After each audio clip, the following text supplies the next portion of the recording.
Alright, welcome back folks, Roth here. Yeah, I'm gonna boot up Scribble. Today is Wednesday, February 17th, 2022. And yeah, we're gonna do some freehand drawing. Not sure what I'm gonna draw tonight even. 90 hours in of playtime so far in Scribble. Oh yeah, we did play a session, like an actual game session of Scribble last Sunday. And yeah, it's more of a Sunday sort of thing for me to boot up the game. Let's see, last time, yeah, we did a zombie drawing. So this was for the, this is a screenshot. Yeah. Right. Trying to recall some of these things. Yeah, there was a Valentine's Day art contest. I didn't get to submit my drawings for it, unfortunately. I wanted to, but we found some errors, and I was troubleshooting with the developers of Scribble over in their Discord. So we tried to troubleshoot, transfer messages,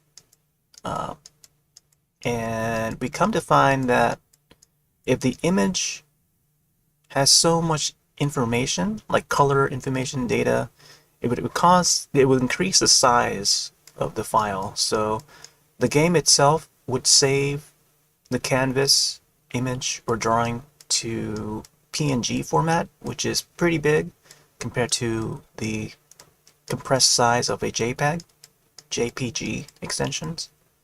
So the image file for this zombie drawing and a few of the other drawings that I've done in the past have exceeded 1 megabyte in size, and Steam would not allow that, so I'd have to get in contact with Steam to try to increase that size for upload. So each time when I try to upload an image, at least a drawing like this, like a zombie drawing, it would error. It would provide me with an error number 25, which means the file size is exceeding it, 1 megabyte. So they may possibly come up with a new update for Scribble in the near future where we could finally upload more than 1 megabyte. So let me boot up the program or game, but yeah, I'm not sure what to call it.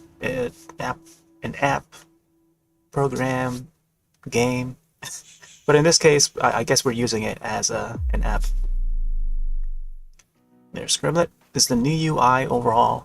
I've noticed, like, in the recent update with the new UI overhaul for this year, the history of the drawings. So if you go to profile, this is the main menu, the main UI now. It's changed in the past few months, leading up to the new year 2022.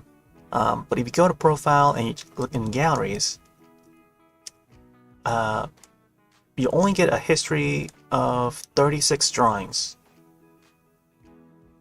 So previously it was up to 100, I think. 100 was the max number of drawings that would be automatically saved to the history. And unless you save them, unless you go to options and save them to favorites, add to favorites for each of the drawings, those favorites would be in the favorites folder, and they would be there forever. I think they'll be tied to the account too. So if you were to sign on your Steam account on another computer, all the favorites would, and also install the program or install the game on that new computer or a different computer, the favorites would show up because it's tied to that account. So my user account. And yeah, I only managed to save these 2 drawings that I did in the canvas or free draw mode. These other ones here were from playing the games, and I just saved them individually, just the ones that I wanted to keep, and I kind of want to keep them all. It's a shame that the game doesn't allow you to automatically favorite all of them or just save all of them, which is I don't know. It's just unfortunate because I lost like so many drawings, so many good ones too. Yeah, both like in-game and also canvas-wise. So some folks who normally would see me do art in this program or game, Scribble, they may have remembered me doing the cat ones, like all throughout like 2020 so far. From January onwards, I did like a year of the tiger drawing with the white blaze character, and then also there's a few other cats. There was the bobcat. There was the what else was it? There was the boomerang cat. Oh man, I wish I could have saved those, but I feel like I I could try to redraw them as how they previously looked, and try to recreate it, and I could probably can, but it would just take time. I could also try, or just disregard it all completely and just archive the footage that I streamed, broadcasted, and just shrink them all to like a time-lapse video. Each of the drawings that I did in free draw mode. So I could possibly do that, and that is in planning for sure. Just gotta find the time to edit all those together. I was thinking to hop on to do some video editing as well, but couldn't fit it within the day. So, but that is definitely in what would be I consider in the future as like an archive upload. I may also maybe either feature it on stream as I'm editing the video, or maybe show the exported videos afterwards all in a row, so that I could archive each of those videos into separate clips, so I can make it easier for clipping wise and editing them to the channel, especially for like channels like YouTube or even Twitch, like especially for Twitch, because Twitch there's no way for me to set the premiere of the video, if you know what I mean, unless you have like an affiliate account, because they disable that ability where you can broadcast that video when it's like a pre-rendered video. So the one way I would have to do is to pre-render or export the video ahead of time and then play it on stream. So I think that would be the method that I will do it. So we'll see how that goes. But that is something that I would plan for the future. We'll see. Possibly next week, but I won't make any promises. Okay, let's see. Check my stats, achievements. So in terms of drawings we've done so far, these are the previous drawings that I did in Scribble game mode last Sunday. We did a lot of drawings here. Laptop. I've covered these last time I streamed the game, so a few days ago. Got M Bison. My friend wasn't able to guess it. He thought it was Mario at first, but I mean, I guess that makes sense because one could be confused by the red hat, but definitely not Mario. That's it's M Bison. You gotta know your 90s characters, But it's like fast forwarding like 30 years. No one got the Power Glove, but I feel like you had to like grow up on Nintendo or be a hardcore Nintendo fan to know what this is. That's a Power Glove. Wario knows. I think folks knew, like half the people knew what this was. And then there was like one person who was asking, what is that pink thing? But Wario Gold, man, of course it's Bart Simpson, skateboard. It's funny that Bart Simpson is more recognizable than Wario. Yeah, so that's more Mario stuff. It's a quite a Mario themed session. So if folks were curious to see how that went, it was a pretty fun session. Definitely check out Sunday's session of Scribble. I think that was on. Try to check the date. It was on the 13th of February. Ended with Tooth. We had another Wario one. Onion was the prompt. Also, of course, I had to do some Mario related. And I had Magic there, Bunny the Hat, Disney. Wait, which one is this? Oh, Piranha. Yes, Piranha. PD Piranha. Okay. So for free draw mode, you gotta go here, press play, free draw, then, yeah, press play. North America. I can either open up an older drawing or I can start a brand new one. In this case, I'm gonna start a brand new. And yeah, I'm gonna think of what to draw. I haven't thought of what I wanted to do yet. I could try to do something like maybe Monster Hunter related. Like say, like one of the monsters or something. I was thinking to do like Rathalos or Rathian. Maybe a pink Rathian? Yeah, that would be cool. Pink Rathian, huh? Let me see if I could find some Rathian images. Rathian images. Be pretty. No, I haven't really done much Rathalos. Actually, I did do a Rathalos drawing one time. I want to try and do like a pink Rathian, if I can. Especially like for the month of February. I wanted to do like something like Monster Hunter related. So you can bring this over.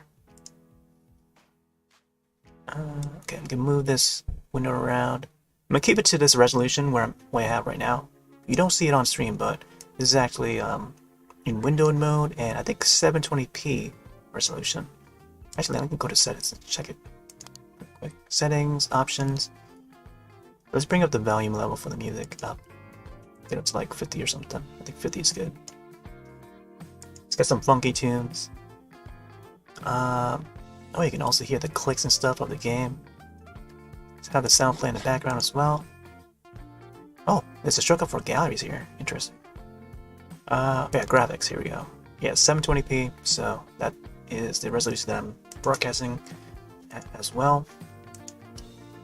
It's also running at 60 frames, the game itself, but I think the stream is set to 30 frames. Because of the last time I was broadcasting Monster Hunter Generations Ultimate, which is a 30 frames per second game. And I didn't get to have time to adjust the setting for that. I was about to click the settings in OBS, the broadcasting software, and readjust it to 60 frames, but I was on the last minute and I want to get this right on time before midnight hits. So it was like 11:59 p.m. So now it's like about 13 minutes past midnight. So yeah, we're gonna do a little drawing. Possibly the pink Rathian. Let's see. Looking through some images and see if I can come up with my own like pose of the pink Rathian. Interesting. So I'm seeing like so the pink Rathian does show up in Monster Hunter World Iceborne. That is pretty neat. It looks horrific in that engine. So my entry into the Monster Hunter franchise was through Monster Hunter Tri on the Wii, the original Wii, back in 2010. I have an unboxing video of that I did back when the game launched. We had was it Amazon pre-ordered, I think, or something like that. Yeah, it was release date delivery. That's what they call it. So it arrived on, I think, April 20th, 2010, if I remember the date correctly. Let me see if we can get the command over on the live chat. Let's see if it works or not. Exclamation point MHTRI. Yeah, so it was April 20th, 2010. And yep, there's links to the unboxing video and also gameplay footage. One of the 2-star quests that were available online. Was it an event quest? It was just regular quest. I think it's just regular quest. Yep. And I was using a heavy bowgun at that time. I think I started with a heavy bowgun. Not the best weapon to start with, especially if you're your first Monster Hunter game. But I went with that for some reason. I don't know why. And yeah, well, it was really tough. Real tough trying to play that weapon. Let's see. Let's see if we can come up with a background. I might want to do something that would match Pink Rathian. Let's see.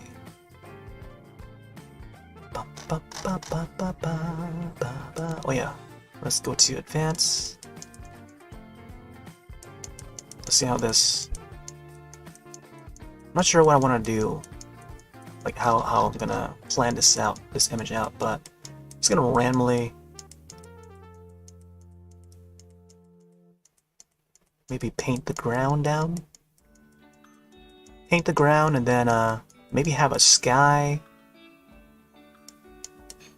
So what I'm thinking here is I could do the part in when I'm playing Monster Hunter 3 Ultimate.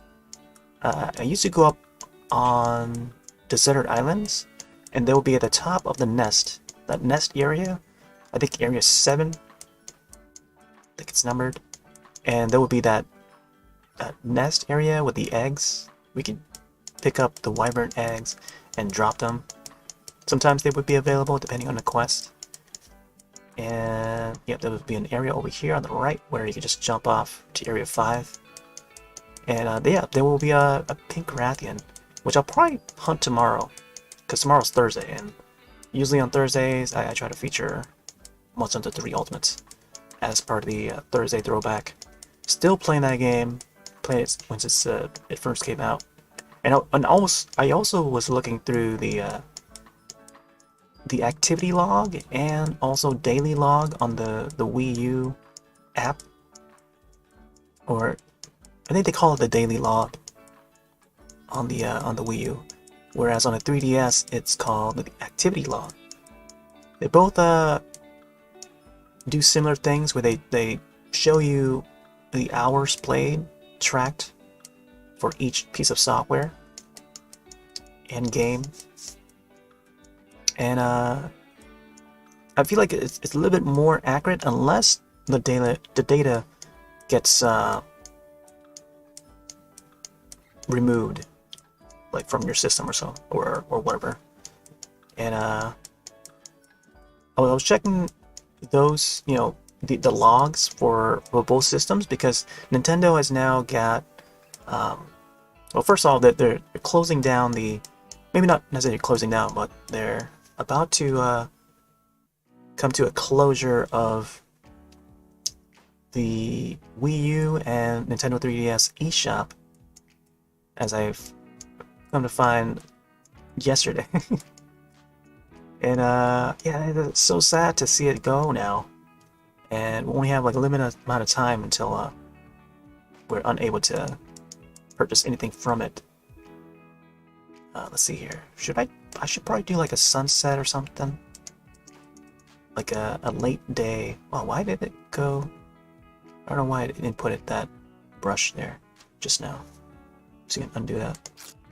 That's so weird. I was only selecting the color, but it's still detected as an input. Let's go for. Oh, wow, that is. Yeah, I guess it's a solid color then. Yeah, I think I'll go for like a maybe sort of almost sunsetty sky. A soft, lighter color or something.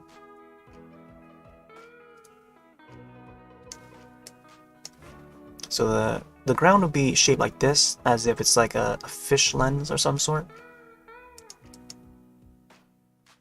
Let's try some warmer colors here.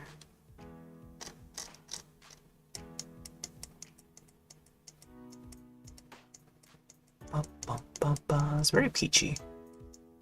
But yeah, so I went through those apps and whatchamacallit, and I saw that the calculations, like the information for some of the games, were actually more.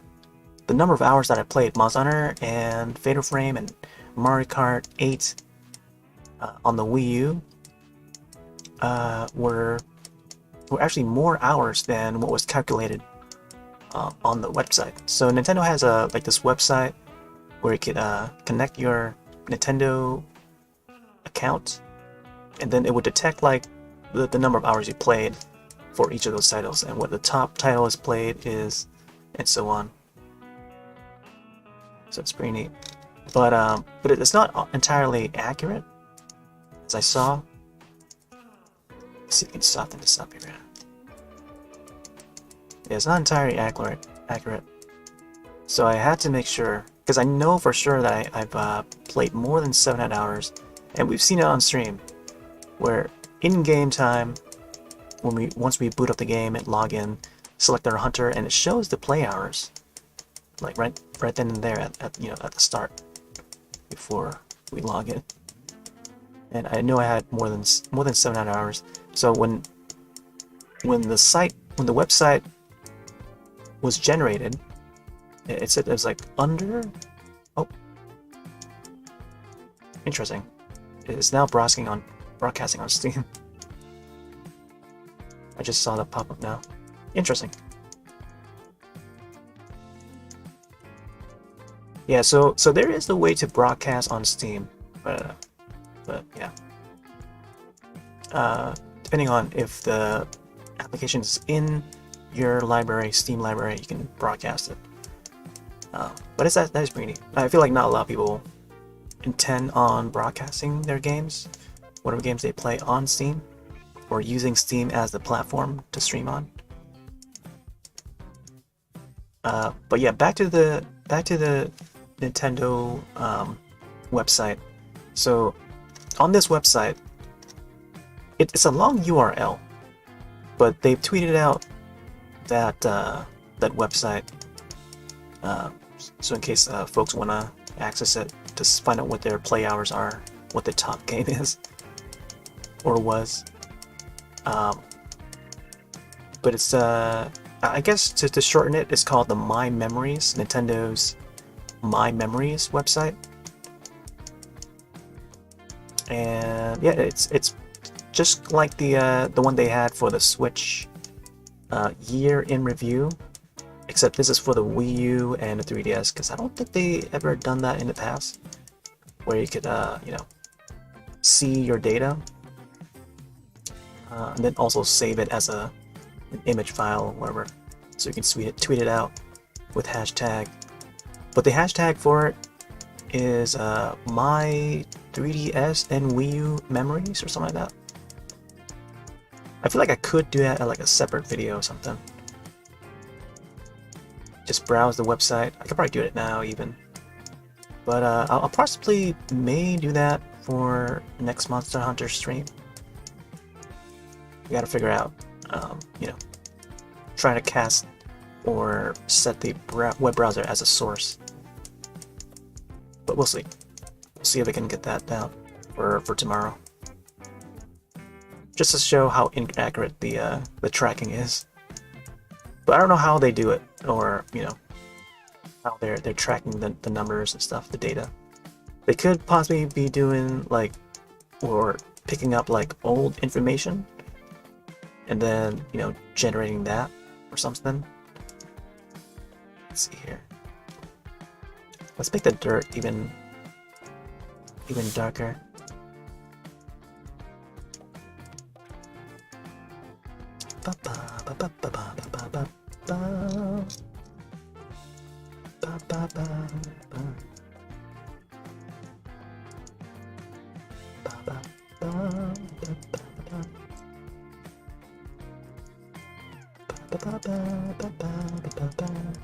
Oh, I should add like one of those rocks, those stones that I tend to mine.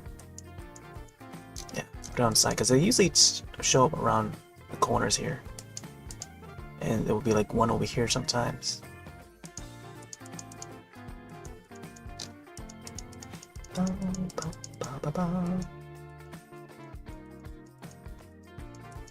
Yeah, I think it's just hashtag my Nintendo.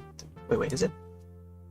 So the hashtag is my 3DS Wii U memories. Yeah, there's no and in there. I should probably write it down. Oh yeah, and also let me put the tweet out anyway. So there is a way to show my tweet about it. I did send a tweet out just an hour ago or so. Let me see if this works. Is it tweet or Twitter? I think it's tweet.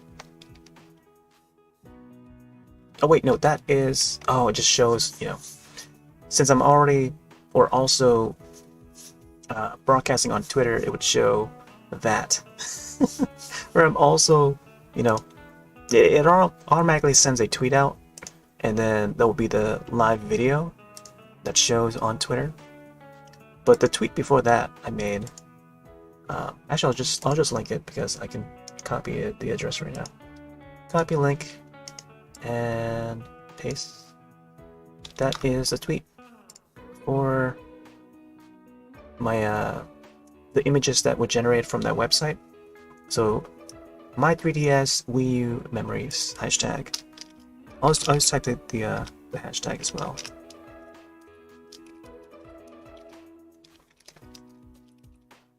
There you go. It's like that. Yeah, I just want to keep that all documented, but I'll probably do that again tomorrow. For, you know, as I'm playing Monster Hunter 3 Ultimate, which is a Wii U game, and I'm still playing it. And I feel like I'm not sure if like Nintendo's still tracking that. Apparently, that website did not track the correct number of hours. I even took shots, like snapshots. I had to take snapshots using my phone, or you know, my Nokia device. I don't have service on it, but whatchamacallit, because the systems themselves are not able to screenshot within the daily log and or the activity log. And yeah, I think you can only screenshot or post a screenshot when you press the menu or the Wii U button at the center. Wait, what is it called? Oh, it's called the home button. And then from home button you go to Miiverse, and that is where you're able to post a screenshot to Miiverse. And I'm not sure if the web... Oh, I should have tried that. I think the web browser... Oh, I should try that. The web browser might be capable of suspending that image, and then you'll be able to post the image screenshot of. So I might have to actually do that and reply to that tweet that I made. Yeah. Because I was trying to think of, or trying to remember, what was the method to screenshot. And I know that L and R is to screenshot the main menu or UI of the 3DS. And then holding the Y button and pressing down would be to screenshot the bottom screen. So Y and R is to screenshot the top screen, whether it's a game or I think it's just a menu, I think, or something like that. But if you're in a game or application on the 3DS, I think the home button, pressing the home button, and also you know, bringing up either Miiverse or web browser. But now that Miiverse no longer works, it's no longer running, we're not able to post the screenshots to Miiverse at all. So I might have to resort to trying the web browser. The 3DS does have a built-in web browser. Yeah, might want to give that a try. I just thought of that now. I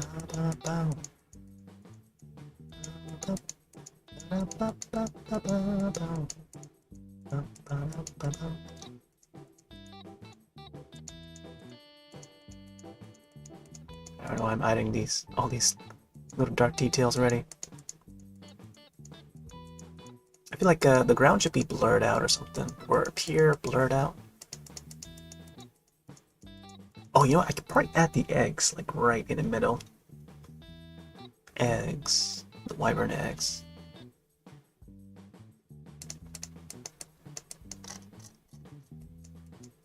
Bow, bow, bow, bow, bow, bow. Oh, I totally forgot. I set the category to art. Oh wait. No, I set the category to Scribble it rather than art.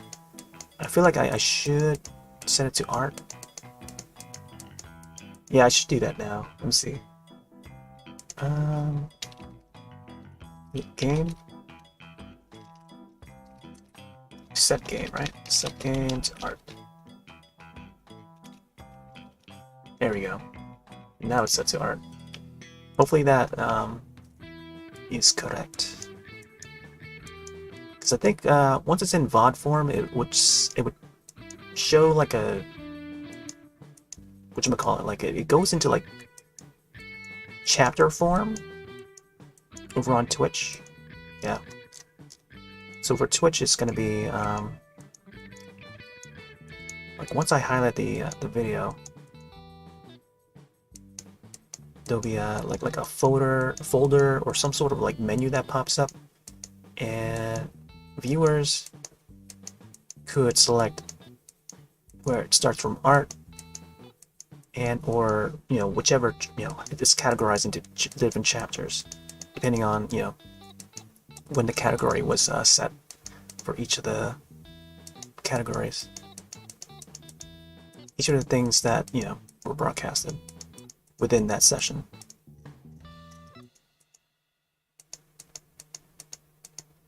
There's a neat new feature that's on the way or in testing phase right now on Twitch, and Twitch is testing out moments. There's like a moment thing. It's sort of like clips in a way, where when like say there's like something hype were to happen, like a big donation or something, or something happens in game, on screen, and the chat goes wild and stuff, and maybe the broadcaster want to keep it as a moment, and it's pretty much like a super clip. So it's kind of like clipping, but it's only doable by the moment would get started by the broadcaster and or mods. I think mods are able to do it too. I'm not sure. And then within that minute, the viewers are able to click to claim a badge. So they're putting badges up with these moments, and you can claim these badges. Viewers can claim these badges as the moment happens. So you have to be present for it to happen, for you to be able to redeem it, claim it, and stuff. And then it gets added to your number of badges, number of moments to your badges. So it's like another separate set of badges to display on your username. I think it's only pertains to like a certain channel. So each individual channel, I think you have to be affiliated with it as well. So affiliated and above are able to make use of that feature. And right now it's in the beta testing phase, so select channels are able to test it right now. And it will soon move on to more channels afterwards, which is pretty neat. I'd like to see Twitch come up with some new ideas to better the clips feature. And I feel like the reason why they're doing this, and I feel like from the comments that I've seen so far on the official Twitch support post, is that people are just confused on why this is a thing, because clips is already a thing. And I think Twitch is just using this ability, this feature to make note of like shorts. You know how with the rise of TikTok and YouTube Shorts, I think Twitch is trying to come up with their own way to do that sort of thing, because I feel like clips don't really get noticed much, or it's not really the focus. And same thing with VODs or highlights in general. Like people don't really there's not that many people that would watch VODs. Some would, but it's not a lot, Although Twitch does make these videos, the VODs, go in rotation for folks that watch or just leave their Twitch app running, and it would just automate to the next video and stuff. And then some of these videos get added to the queue. So some of the VODs and highlights, it's not the highlights, it's the VODs. Once the session, like a stream session is over, depending on the length, it would possibly get added to some rotation that someone is like, watching random videos, and it would just select a random video to play once that one VOD is done being played for that person. So these videos are being played for folks that do that leave their Twitch on to watch VOD and stuff, and they would autoplay. Unless they turn the autoplay off, then they probably won't be seeing like other people's videos. But yeah, that's what Twitch is doing currently, this moment in time in the year 2022. And I mean, it's okay, but I feel like in the future, Twitch would probably come up with a way, just like watching those VODs, they would come up with a way where it just play the clips, those moments clips. I mean, yeah. So imagine that. Imagine just like TikTok is doing, with the rise of TikTok and YouTube Shorts. And YouTube Short is on the rise. Like, a lot of these shorts, I'm hearing stories where some of the creators that I follow, they're putting out short clips on YouTube, aka YouTube Shorts, and those shorts are doing getting way more views and attention than like their actual, comment, like usual stuff, that they took time to edit together. Like, there's like I would give examples, but like, there's just so much out there. But in general, like, some of these shorts are performing way better than their actual general content that they usually do. So it's strange how it's become now, like how it's become now for these platforms. And yeah, I feel like Twitch is trying to come up with that sort of thing, because there seem to be like more viewers possibly want more of that short video to consume, short video content, because it's just easier to browse, I guess. And yeah, we might see more of that with now with moments in the works. I mean, it's quite interesting how it's continues to evolve and stuff. This platform continues to evolve, and I should mention there's a feature that I want. I'm supposed to tweet this out. I was gonna tweet this out, but I'll try to tweet it out either after this session or tomorrow, something. But what if there was a way we could pin comments in the live chat? So, pertains to each individual channel. So whoever wrote like a comment that is worth pinning to the top of the chat, like that would be ideal. I definitely would want a feature like that for Twitter or for Twitch, because like Twitter has this pinning feature, and I think Facebook had it too, where we could pin posts to the top of our profile. So what if Twitch were to come up with a way we could pin certain comments, maybe more than one, to the top of our chat, our live chat? I mean, it doesn't have to be live. It could be a comment could be viewable just by loading the chat in the channel. Once a person, like a random person, loads up a channel, they could see that pinned comment.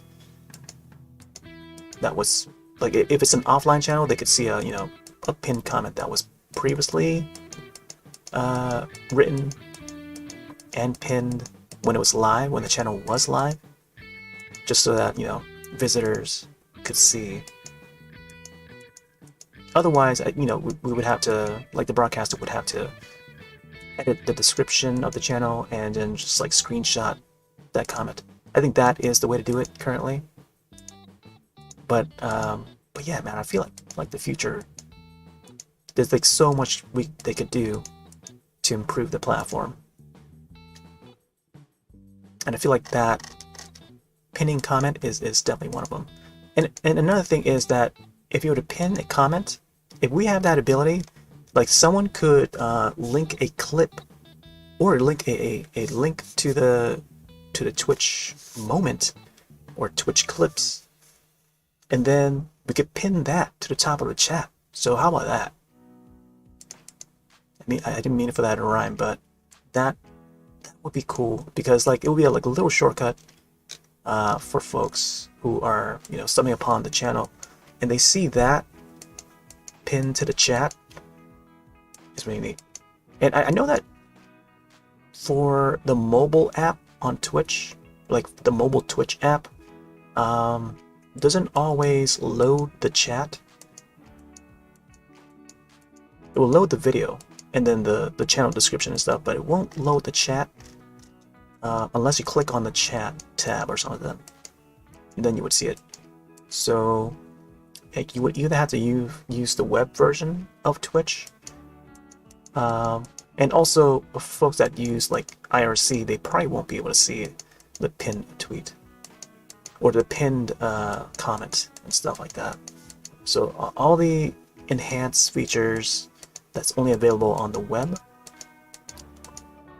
and or mobile app, if they were to add it, probably won't be available to view on legacy devices like IRC or something.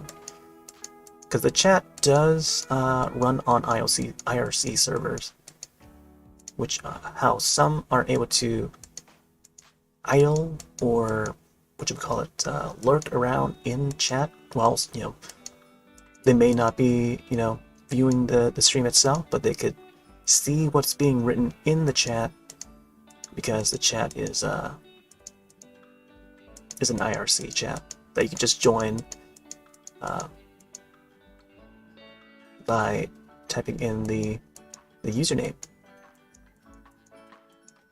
and joining a channel that way, which is pretty neat. I mean, it's a neat idea for folks that that just want to view the chat and moderate, I guess. And if there's certain terms that would appear, I think it's easier to manage through IRC. So yeah, that is great for IRC, like for moderation purposes. So you can get a darker color here. I feel like I need to maximize the program so I can select the colors a little better.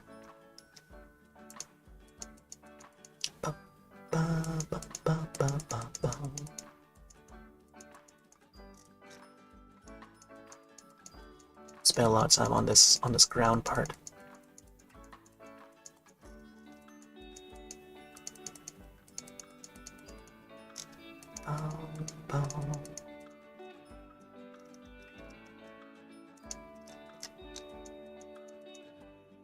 Yeah, I just wanted to like rant about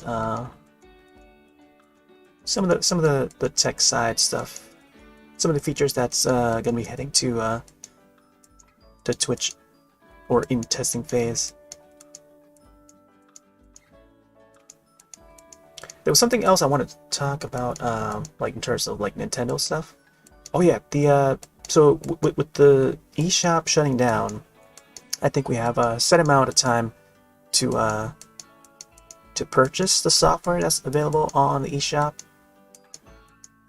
and we have until May, I think, to put the funds in the account and then make your purchases.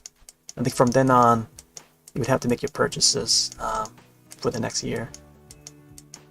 So I'm not sure I'm well prepared for that, for the closure. Oh man, because I haven't really bought anything digitally for like a while. at least on those systems. But there's like so many games on there, like, that it's worth getting. And some of which are just digital only, so they're only available in that region or on the eShop digitally, and so on. So many different titles. Some that I want to revisit, replay, and stuff. But yeah, Wii U. When it comes to Wii U, Monster Hunter 3 Ultimate is the one game that I'm still playing to this day. Fatal Frame, I did that on Fridays. Finished it. Played it like... completed it like 2 times. So we saw that. It's all compiled to a playlist. But that's a physical... Wait, no. That is a digital game. So that is one example. And definitely one game that horror fans should definitely grab before they shut down the eShop. But unless, you know, they can settle... I mean, they can settle for the Switch version because, you know, it's been ported over to Switch. Let's see. Let's get...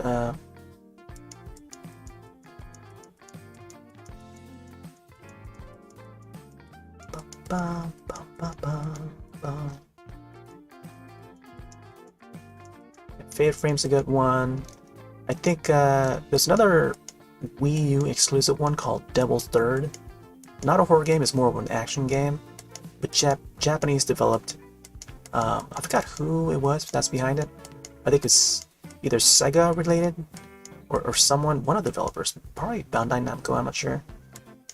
Could have been Sega. But Devil's Third is a Wii exclusive. Not that terrific of a game, but it was one of those games where it's like it just stays exclusive to the system, and it's just a mediocre game. I haven't played it myself, but from what I hear, trusted friends who you know, who I've known for many generations of the Nintendo systems, they have played it and they say it was okay. Not the best game, but it's one of those games where it's like that limited run physical copy, but you can get the game digitally as well on the Wii U eShop. So that's like I want to say it's like a $60 to $40 game, $40 to $60 game or something. It could be on sale now, but initially it was like $60 standard, and it was exclusive to the Wii U, or it is exclusive to the Wii U still. And a lot of there was like at least 2 Luigi's Mansions that's on the 3DS, I think. Yeah, 3DS had the remake of the first game and also the second game. So that is another title or franchise you definitely want to get a hold of. But who knows? Maybe Nintendo is planning like a future port. They'll probably plan like porting these titles to either the Switch or whatever is going to be the follow-up to the Switch in the future, I feel. I was looking at through my system, my Wii U and 3DS systems, and yeah, I had let me see, I still have Kirby's Adventure. That's the title that I was thinking about the other night, but I mistakenly call it Kirby's Dream Land, which was the Game Boy game. That was actually the first Kirby game that I played back on the Game Boy. Terrific game. One of my first. It was actually my first experience with a Kirby game. That was back in like the early to mid 90s, because a friend let me borrow their Game Boy, and Kirby's Dream Land was in it, so I got to play that for the first time, and I loved it. I loved every minute of it. I replayed it over and over. I even recorded myself, and it was probably one of the first time I've ever recorded myself playing the game. And it was I recorded myself playing it through a tape recorder. So this was way back in the early 90s, when I was when I used to carry that tape recorder around me everywhere, throughout like 5th grade, 4th to 5th grade, when I would carry it around. Oh man, I probably still have some of those cassette tapes, and maybe one of these days in the future we could listen to those audio cassette tape. But then they also had like copyright music, so I gotta be careful. I may have to pre-listen first before I, would broadcast it or something. But there's a lot of singing in it. I used to sing along to like theme songs and stuff. Record myself doing it. I remember singing like Dragon Ball, the original Dragon Ball show, not Dragon Ball Z, but the original Dragon Ball, the OG. And Goku was a kid. But yeah, that show had a cool theme song. But most people would recognize only the Dragon Ball Z theme song, which was more rocky and minimal, as opposed to the hey chala chala. But yeah, I also like the original Dragon Ball theme. Let's see. Yeah, getting a lot of details on this ground. But yeah, Kirby's Adventure. Oh man, I feel like I should play that. That is the Super Nintendo game, I believe. It was the one that came out after Dreamland. So I may possibly play that on stream really soon. Maybe as like a part of a Flash. No, actually no, because Friday would be for Pokemon Legends. I may have to swap that around. We'll see. Yeah, I will have to like adjust my schedule according to what games I want to play and stuff. Could be like for Wednesday too. Wednesday, whatchamacallit, way back Wednesday. Could probably do that. But I feel like it would fit like a Thursday throwback. Because I feel like throwback is the way to call it. But for Thursday throwback is currently Monster Hunter 3 Ultimates. Alright, let's see how I'm going to do this egg. I feel like it should be more yellowy. Bum, ba, bum, ba, bum.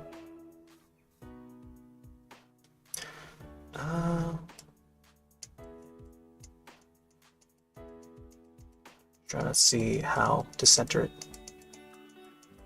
This is like almost the same color as the sky here. Boom, boom, boom. It's important to do this background first, or foreground. Getting the egg in there. Could just do one egg, or maybe a couple eggs. I'm not sure I want to keep the sky this color.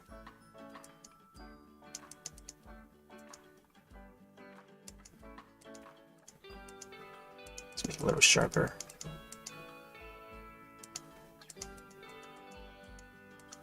Bum, bum, ba, ba, ba, ba, bum, bum.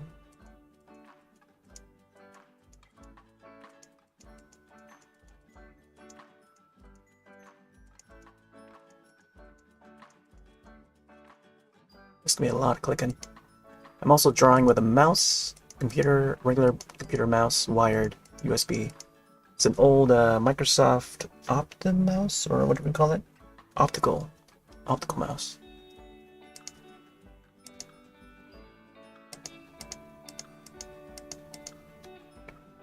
There's a list of computer parts that I have down in the description, or the Twitch description. I still haven't yet to update the computer parts for the new 2022 build, PC build, but in terms of peripherals, it's still the same. I'm still reusing some of the peripherals, and also PCI cards and adapters and whatnot.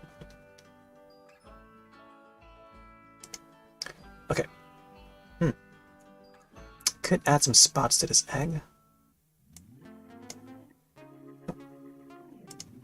Yeah, the eggs are usually more like ovally, as eggs tend to be.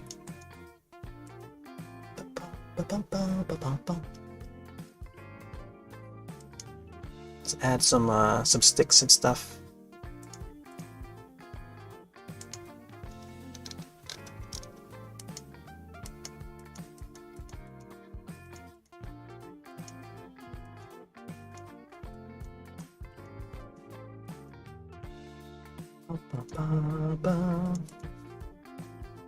Let's get a darker color.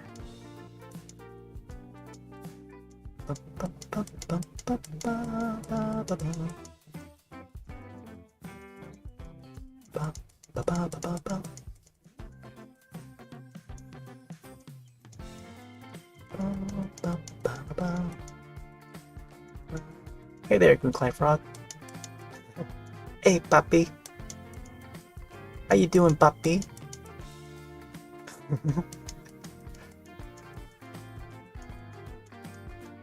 Getting some drawings in. I was ranting about how Nintendo's about to close down the Wii U and 3DS eShop. So pretty soon we'll no longer be able to purchase games from the digital store anymore. Well, at least for the Wii U and 3DS. And they've got so many good games on there. I don't know why they decided to do it now. No? Pretty, it's gonna be a pretty sad day once that is over. Or once that day arrives. Although Twitch has come out with a moment feature, which is pretty exciting. They're testing some things out, and just ran at my idea, or what I think of the feature.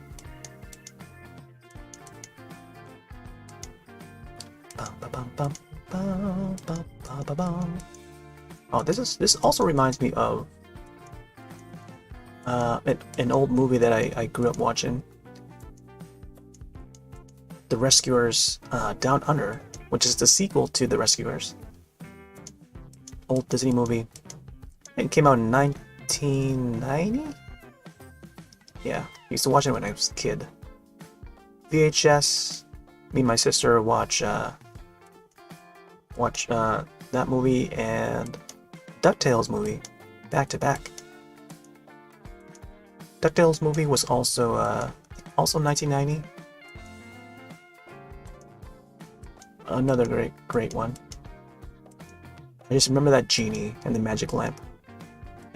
It's the magic lamp one. And the genie would also go, Shabooey! Are they closing down the server to the games? I think it's just... I mean, eventually it would happen. It's gonna happen because they've shut down the ones for the Wii and the DS. So now that we're moving a generation forward, they're probably gonna do the same for the for the Wii U and 3DS, which is gonna be unfortunate. But I think as for Monster Hunter 3 Ultimates, it's more of Capcom for the online. We probably just won't be able to sign in to the friends list for the Wii U OS and stuff and the 3DS. But when it comes to individual games, there's certain games that runs on separate servers other than Nintendo's. So like Monster Hunter, for example, would be running on Capcom servers. So until Capcom shuts down those servers, that's when I won't be able to play on there anymore. So hopefully it doesn't come down to that, because once that day arrives, that means it's the end of 3 Ultimate. And like I always say, 3 Ultimate is in its prime is my go-to title.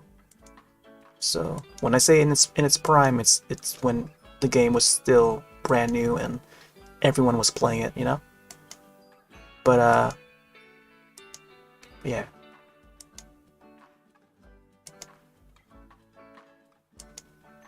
try to play it as much as I can. This is a weird looking nest. I don't know why I'm drawing the nest like this. It looks more like fur and hair than nest. But it's fine.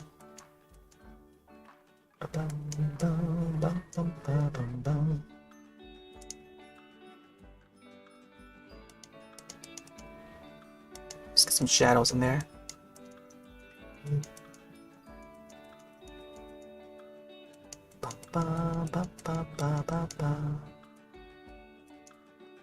Oh yeah, I didn't get to mention, but Rescuers Down Under, the 1990 film, stars like this.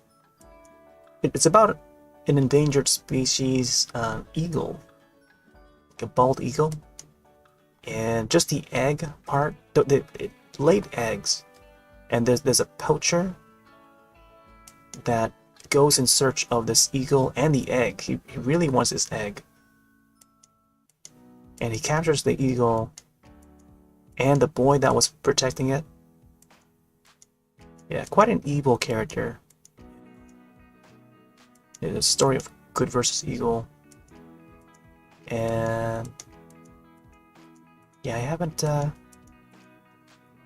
hadn't seen it for a long time, and then I just watched it recently too, in a group watch along, and it brings back so many memories. And each scene, each like piece of music in that film is just so memorable, you know? Because you're so, like, when you're young and watching that, and many years pass by, you still remember those sounds, the sound the characters make, you know. And certain scenes would have like certain key notes and stuff that you just remember, you know. And you're like, and as you're watching it as an adult, you're like, oh man, that sounds just right at home, you know. And you just know the film. But yeah, that film definitely part of my childhood. The kid that tries to save the eagle, and then the mouse. Well, there's a group of mice, different mice. There's an Australian guy.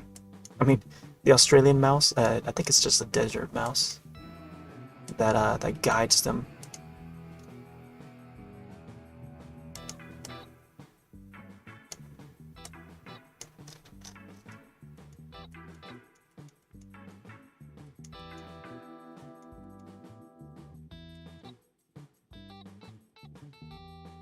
I was also looking at the I was also talking about my play stats for both the systems, the Wii U and 3DS, and I saw that Hyrule Warriors was like in 3rd place. So at the top, of course, is Monster Hunter 3 Ultimates, and in 2nd would be Netflix app on the Wii U. I don't know why Netflix was like 2nd place. I barely even watched it, but I think a family member must have watched Netflix. I think it was around the time when Stranger Things was just on the way or something. And then 3rd place would be Hyrule Warriors with like 70 something hours. It said on the website that it's 70 something hours, but when I look at the daily log, it's like more like 80 or something. I could probably look up the screenshot right now. I took a screenshot or a snapshot of it on my phone, on my Nokia device, which I use as a camera nowadays. See what playtime it was. Yeah, it was 85 hours. So it was tracking only 70 something on the website. So 85 hours and 59 minutes. So it's just about like 86 hours. And number of times played would be 53. So this is information that would like we could find in the daily log app that's within the Wii U. And I wish it had like an easier way to view all that information, and also maybe screenshot it, put it on social networks and stuff, but they just don't. It's a very basic app, but it provides like more accurate details, I feel, more so than that website. I tried to check it last time, especially when I first, when I came back, when I had the Wii U set up again and broadcasted Monster Hunter 3 Ultimates for, what, last year? And then I tried looking at that daily log and couldn't show the information. It had to be shown on webcam, rather, because the information would be shown on the gamepad rather than the main screen. So it's unfortunate it works that way. If we could swap it, I could definitely screenshot it through OBS or something, but it's just the way they program that app. Man, I'm spending a lot of time on this nest. Let's make it a little darker. Oh. There we go, now that is dark. Much darker color than I want.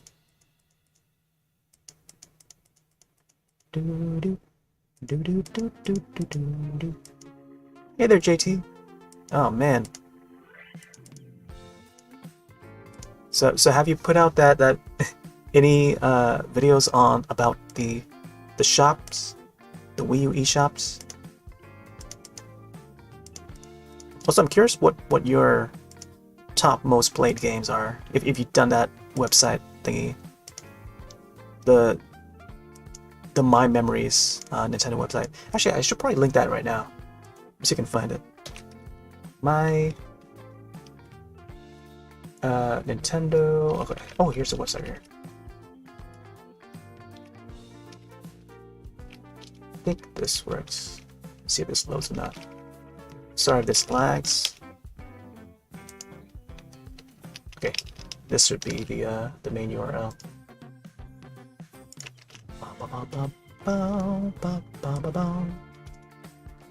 There it is.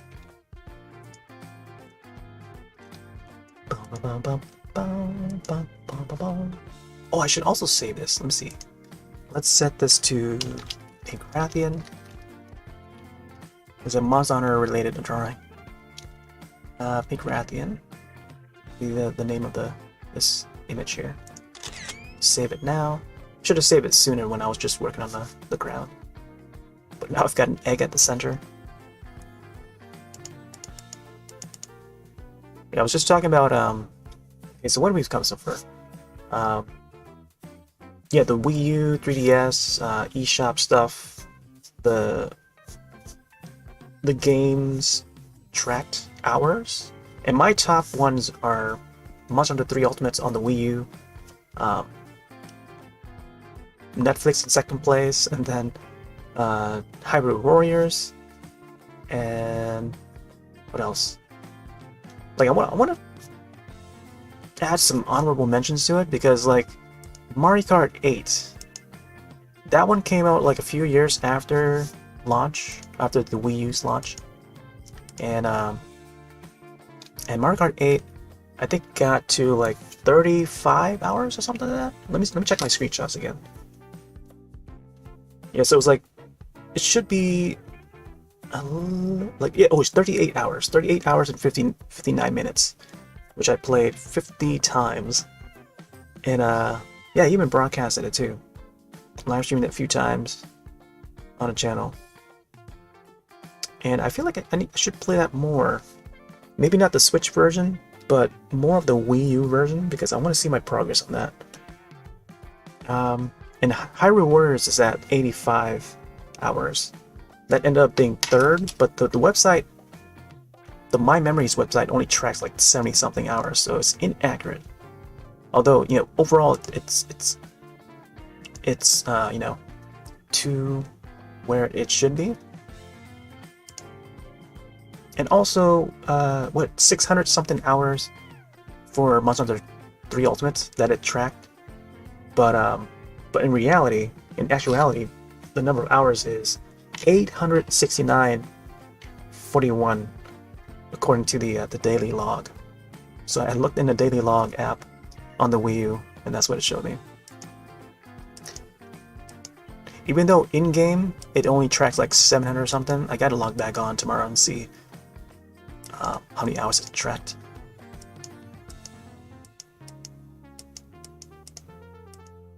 Let's see.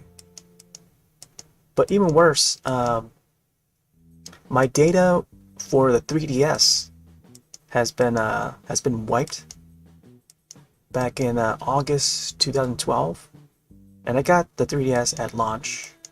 It was I think pre-ordered from Amazon. So the 3DS came out like what, 2011 or something? I forget what year it was. I know it's like at least a year before the Wii U launched. The Wii U launched in 2012. And somewhere around August, I had to send my 3DS over to Nintendo to repair because it wouldn't turn on. So I had it repaired, and all my data, the game data, Street Pass, puzzle pieces, all been reset, unfortunately. So I had to start from scratch over again.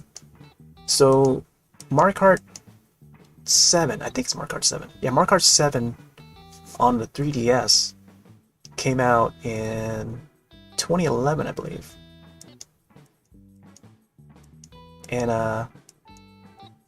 And all the hours that's tracked on that system was all reset. So looking at the activity log on the 3DS shows that Mario Kart is first started at 2019 with like a half hour of play.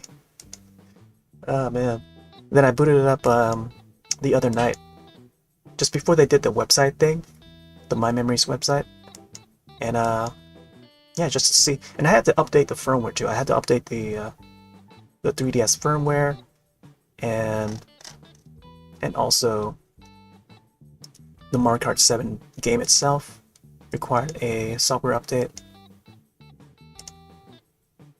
which is quite unfortunate because I know I played that game a lot on a 3DS. I mean, everyone was when it first launched, but since, you know, I had some issues with the 3DS, I had all that data lost. But man, those Street Passes, man. I had to take it to the to PAX East, which is the convention that I go to every year, to collect those puzzle pieces. It was called like Puzzle Swap or something? Puzzle Swap for the 3DS. And yeah, I had to like start over from scratch again, which was quite a lot of work, man. But yeah, getting those puzzle pieces completed took a long while. It took like an extra year because the convention is only once per year, you know? And it's usually around, you know, first quarter, second quarter of the year. From like, sometimes it would be scheduled from like February to like April. Usually around April, but no later than April, I think. But mostly in March or April be when it occurs. And hopefully I could pick up some more puzzle pieces this year because PAX East is going to happen again. Convention's going to be opening to the public. Of course, you know, checking every attendee has to be fully vaccinated and stuff.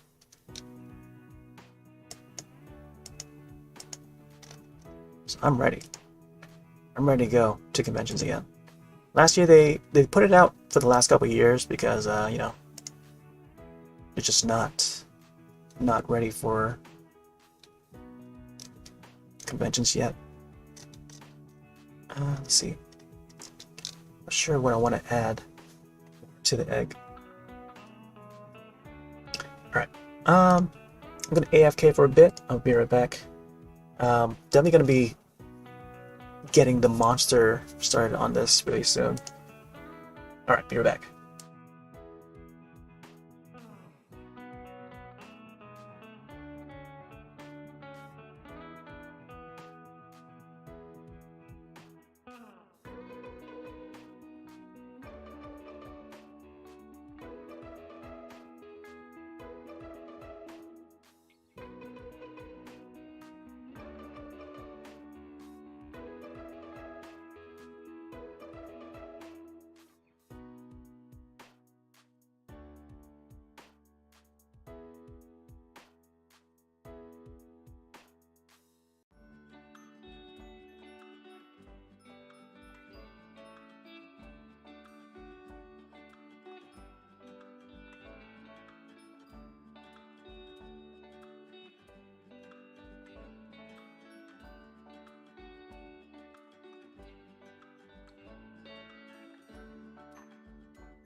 Oh yeah. We're back. So my 3DS, I was looking through the activity log. They call it activity log on the 3DS, and then on the Wii U it's the daily log app. So it's neat that these two systems have those two apps, the log apps, on them individually. And the Switch doesn't even have that sort of thing. Well, the Switch has the data provided in the profile. If you go to the user menu, then you can check your stats from there. But it required apps, separate apps on the older systems. I don't know if the Wii U or the regular Wii had it. I think the regular Wii, you could browse through. Oh, what did they call it? Like the post board or something? Billboard, not billboard, but it's like that message. Is it message board? I think it's message board. I think that is one way you can see your play hours on that. Or it would be each individual game that would have to have it built in to view the amount of hours you spent in the game. But I feel like, man, like I haven't logged on to my Wii for a long time, so I gotta see how they did that thing. There might have been a way we could view the playtime in the application management menu, or that part of the Wii. I forgot how they did it in that system, like the data management or whatever. I kind of, man, I've been thinking about like revisiting Zack and Wiki. There's like so many games I wanna play, replay again. I mean, all right, let's see.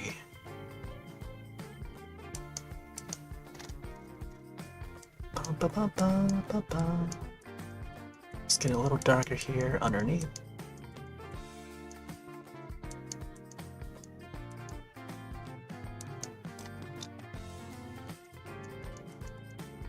Ba, ba, ba, ba, ba, ba. Blurring the lines. Let's make it a little lighter on top.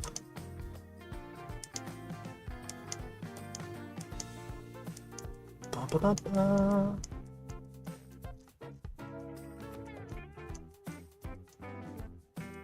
Bum, bum, ba, bum, bum, ba, bum, ba, bum, ba. Seems more darker than it is lighter. Bum, bum, ba, ba, ba, ba. There we go. It's like a different color than I wanted it to be. Let's try this one. Oh yeah, but for 3DS, it didn't... For some reason, it didn't list my Mario Kart play. Because apparently, the Mario Kart 7 one is, it's not even an hour play. Like, because I know for sure I played more than an hour. Well more than an hour.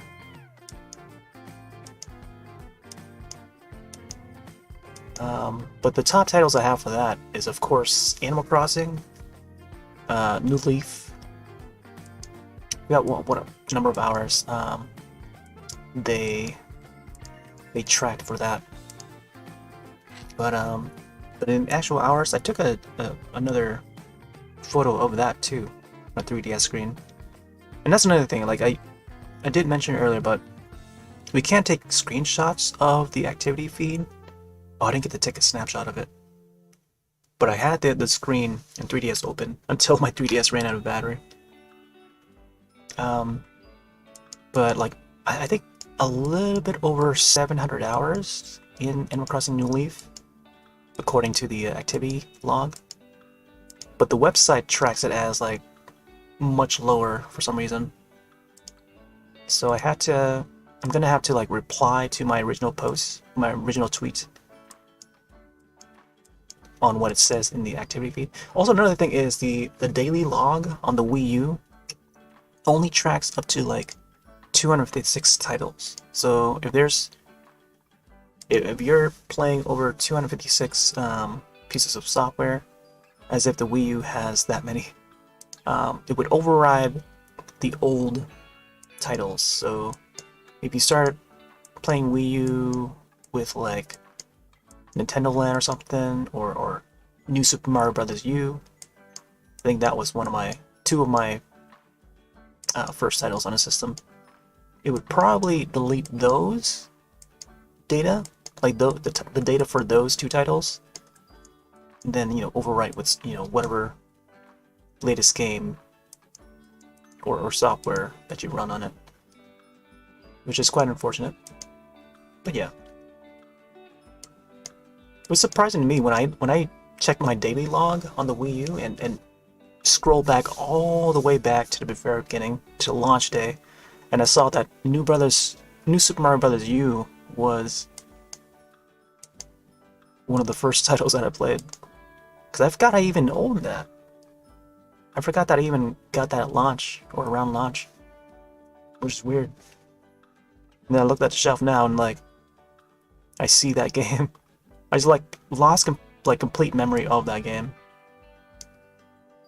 But now I just recall that there is, or was, a new Super Mario Bros. Luigi U, or whatever it's called, the Luigi one, for the year of the Luigi they released. So that was a thing. All right, let's see, Rathian. Pink Rathian is it's like regular Rathian, but pink colored. Let's see here. I'm not sure what kind of pink we want to give her.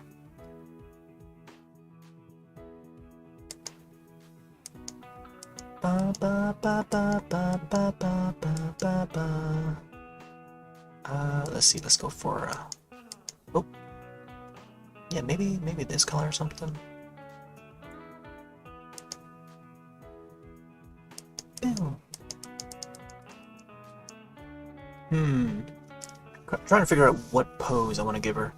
I could make it so that the legs come down this way, then the wings are spread out across the screen, and then her head's right here or something. Or I could have her head right here, and then the legs are like right by, as if she's flying off. I'm not sure how to position the head. Bow, bow, bow.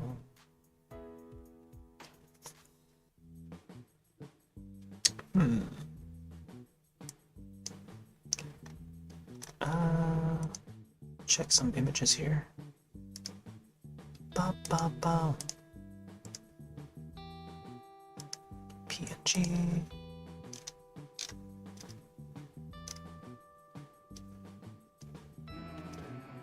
Wow, a lot of these images.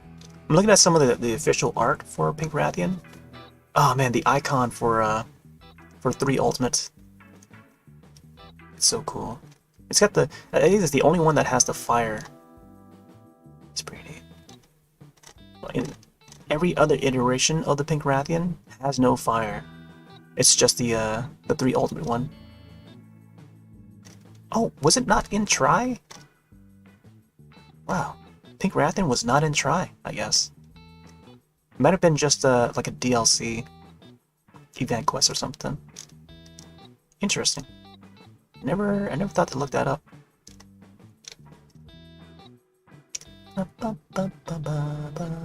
Oh, it also appeared in stories. Once on the stories. Let's see. Yeah, I do like the color scheme in stories, so I may want to base it off that. It's got a whole different angle, though, of what I want to draw it as. Let's see if we can get the full size.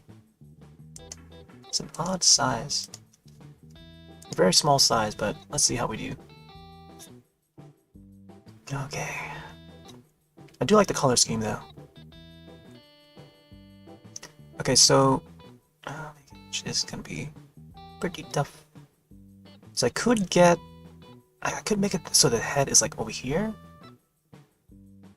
and stuff, like, you know, like this, and then, you know, the wings.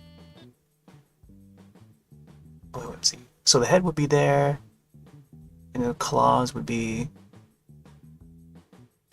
over here or something.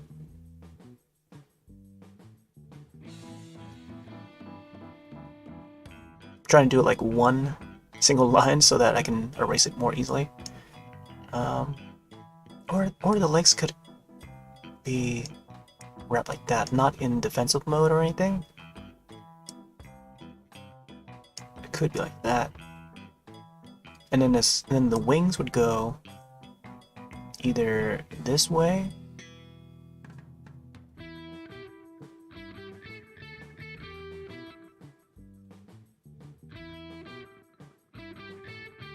She's coming down, and the tail go up this way.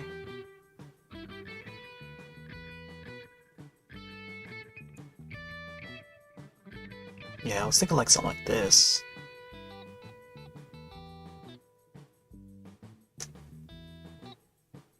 Of course, it's got spikes down this way as well. Yeah, I was thinking of something like this, maybe. I think at this angle it looks like a valse tracks.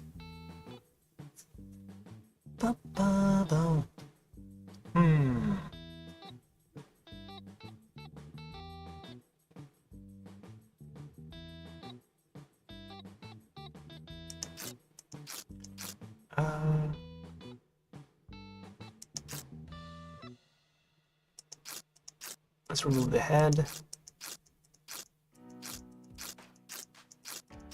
Wonder how many undos we can do. There we go. And then I was thinking like maybe have that claw there. You know, having this claw and stuff.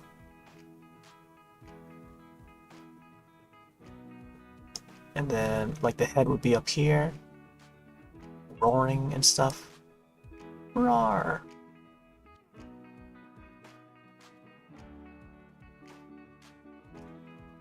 She's got like a spike on her chin.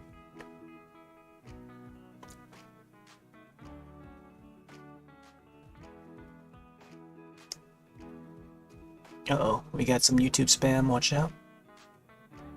Let's see, the leg here would be like that, I think. I could make this come out this way.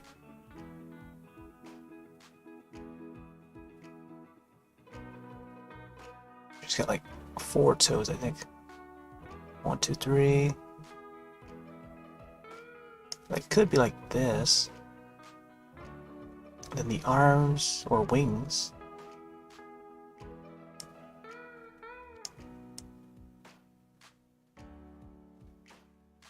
Could come out this way.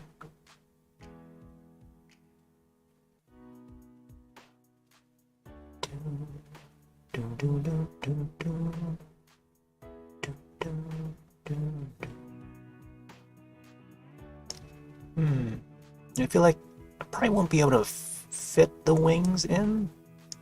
Would have to make the head small or something.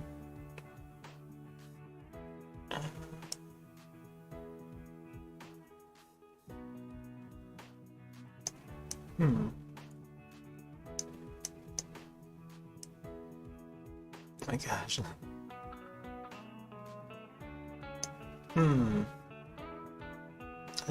I guess the tail would just come down this way, huh? Bow, bow, bow.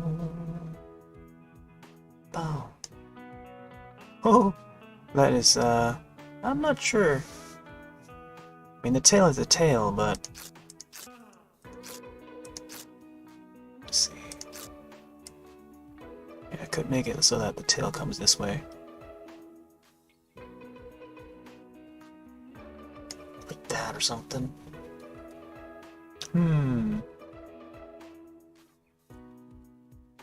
So yeah, there's like a couple of ways I could do that. Okay. I feel like I could plan this out. I'm also not like trying to not save too many times, or else it's gonna overlaps the number of images that I could save. And the max is 36 apparently, unless they've updated it recently to include more. But yeah, we're pushing the boundaries of this app. Let's see, let's go for darker.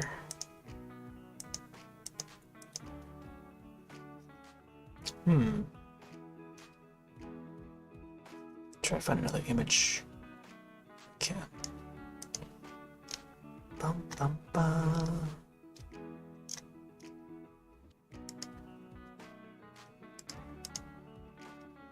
Bum, bum, bum.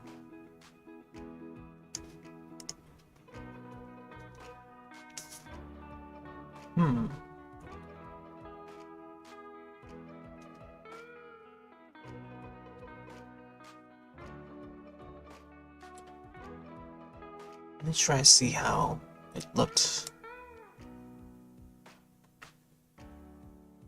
down here again.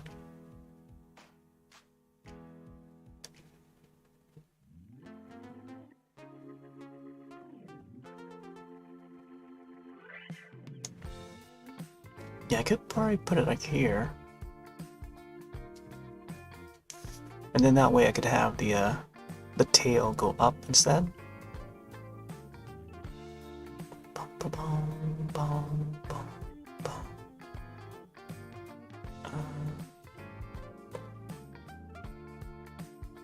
Trying to figure out how the wings would appear.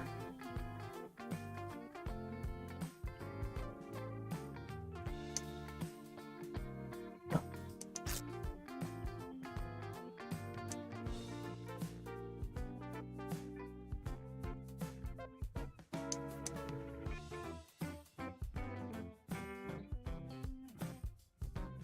Bum, bum, bum, bum, bum, bum, bum, bum.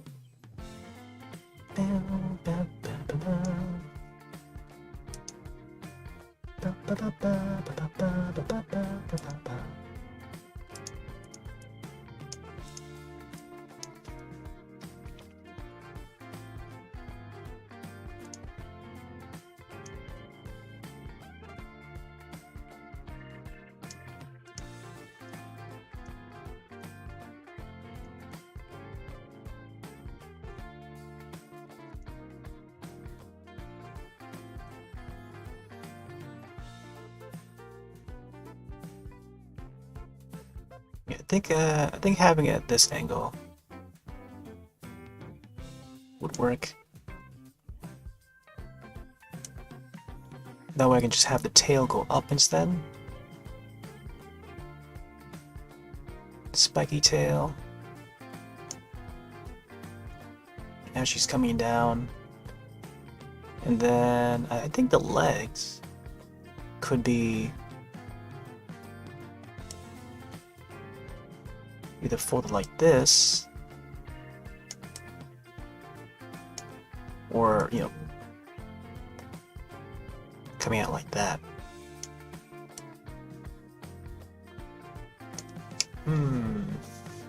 Decisions.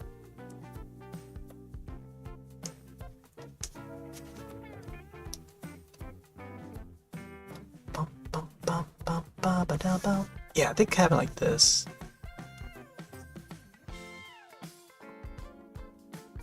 Okay, I think that's why I do it. Because having the face at the center makes sense, especially because of the size of the canvas. I want to see if I could make this full screen so I can have a better way to draw it. See if we can get some windows moving without crashing things. Alright, let's minimize OBS. Oh boy.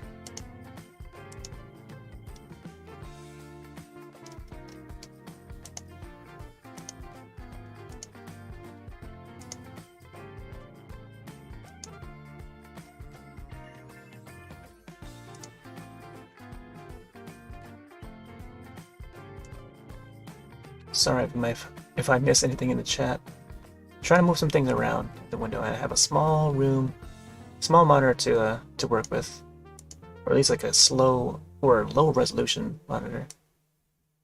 When I mean low, it's more just it's just underneath 1080p.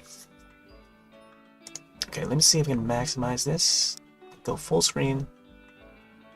Any options?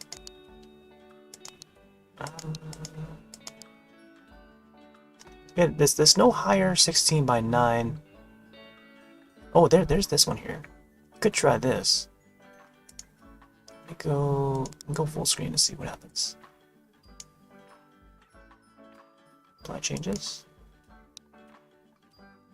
Oh, interesting. Oh, that's so weird.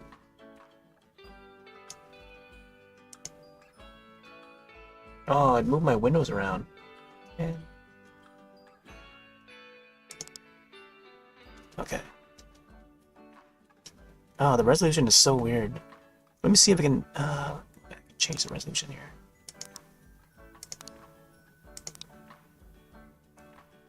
$16 by 9. Wow, 1080p version. Let me try this.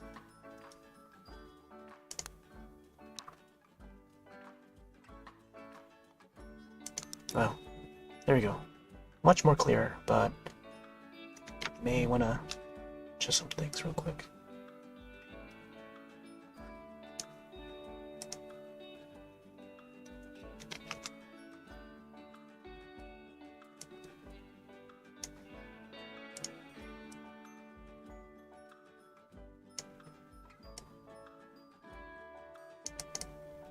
Nope, don't full screen that.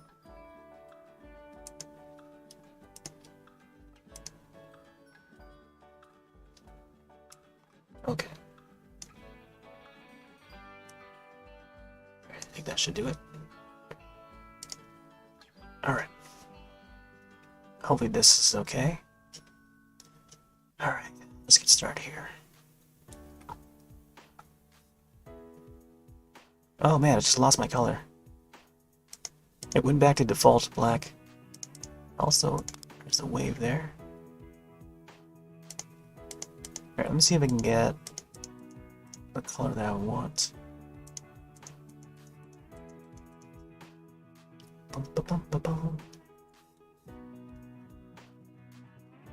Okay.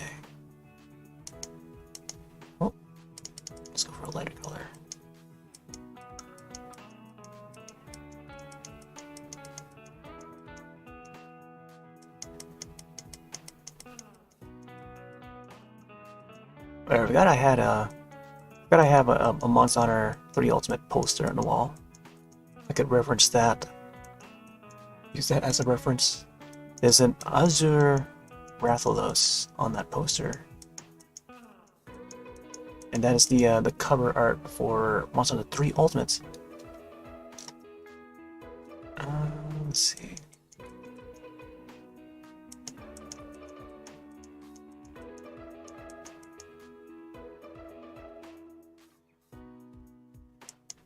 Yeah, I think Rathian has this like blue eyes. Not sure how it would look.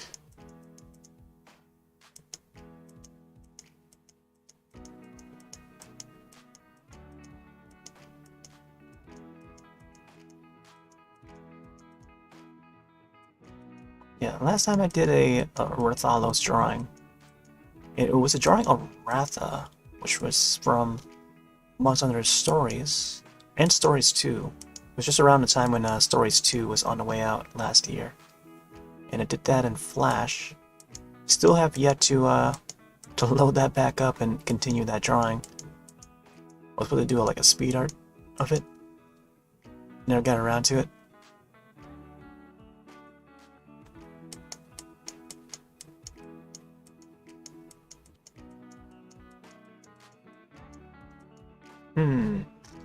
See if we can get some colors. I should probably just add the colors in right now or something.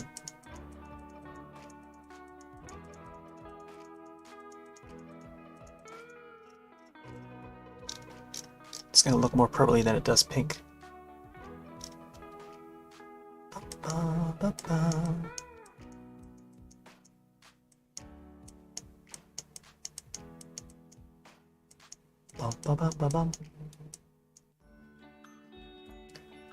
Oh, it does have like smaller teeth though. Should probably make it for the bottom part of the teeth.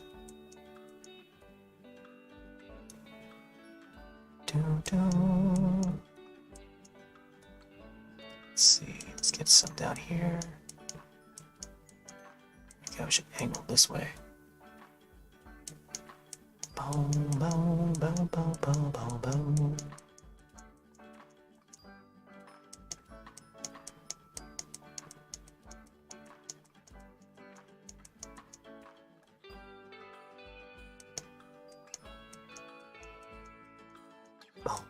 Boom. And she's got a long spike on her chin. She uses that to like stab us.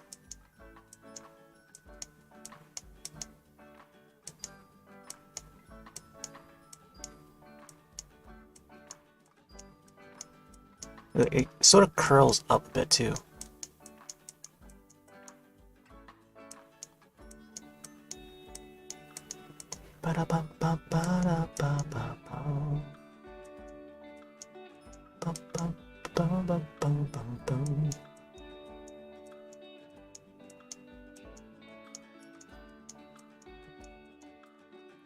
Oh man, I'm a bit worried about this outline because I know I'm going to be coloring over this outline.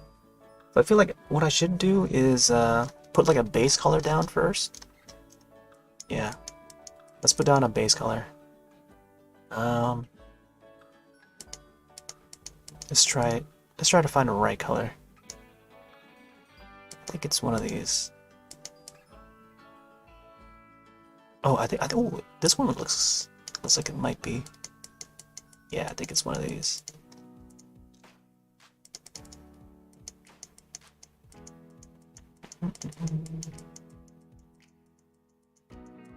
Yeah, I think this one is a good one.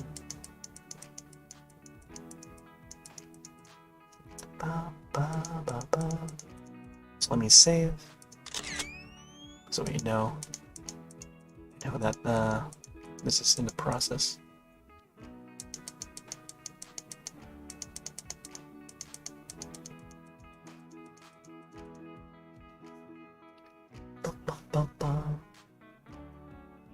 This top part of her beak. Not sure what color beak is probably like brownish.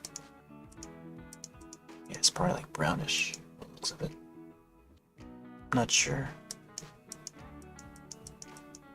We can always go over it.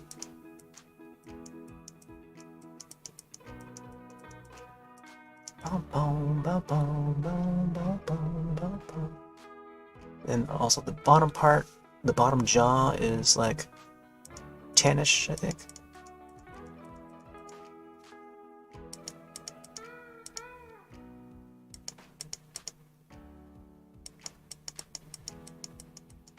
I can start adding more outlines to it later. But I think the important part is to get the base color down, like the background, not background, but like the body color, or just the shape of it. It looks like I'm using a marker.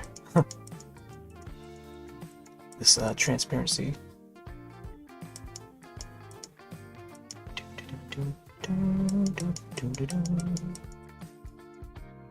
Let's see. It looks like it's webbed.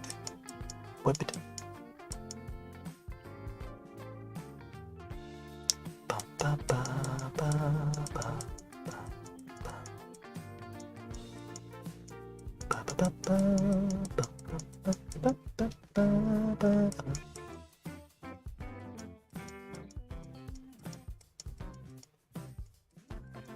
Yeah.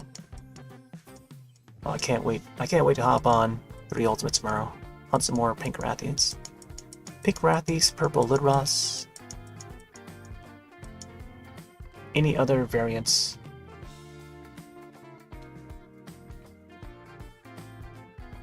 Let's see. There's another layer.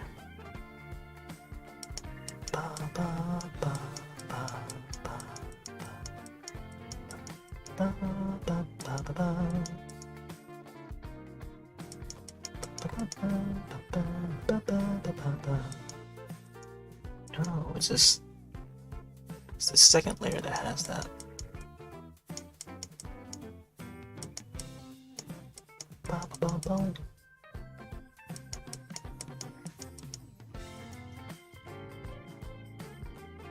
And there's some more horns on the side. So you can get some of these. Kinda wanna make it look like she's got a crown on and stuff. Because they consider the Rathian the queen of the skies, and then Rathalos would be the king of the skies. And some of the quests would be named just like that. King of the skies, and then queen of the skies and stuff. Then there'll be the gold variants, gold and silver. Silver Rathalos, gold Rathian. And that would be the more tougher quests to take on. I haven't fought those for a while. I feel like I think last one was probably sometime last year. I think it was 2 of us versus like a single gold Rathian. But the 2 of them together is pretty gnarly. We used to hunt those in a full lobby way back in 3 Ultimates for Prime.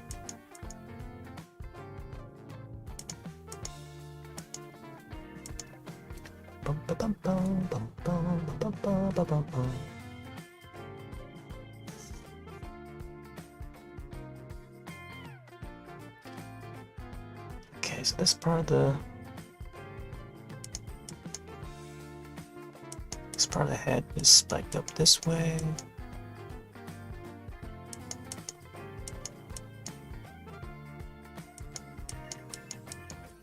Oh, you know what? I just thought to add a fan art tag over on Twitch, but it's fine. I think having just drawing is a bare minimum to add as a tag.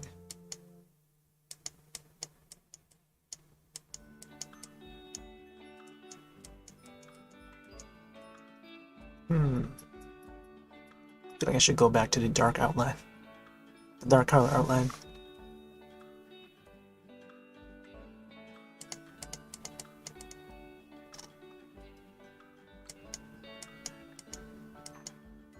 There we go, something like this.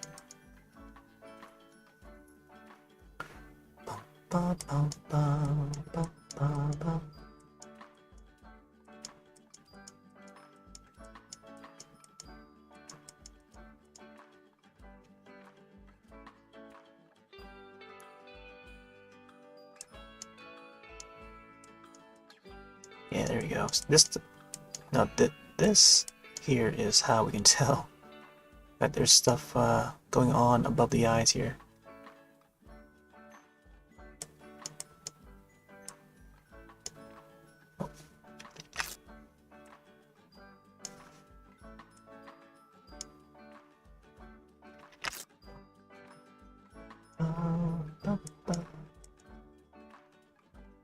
Looks like there's 4 spikes above the eyes.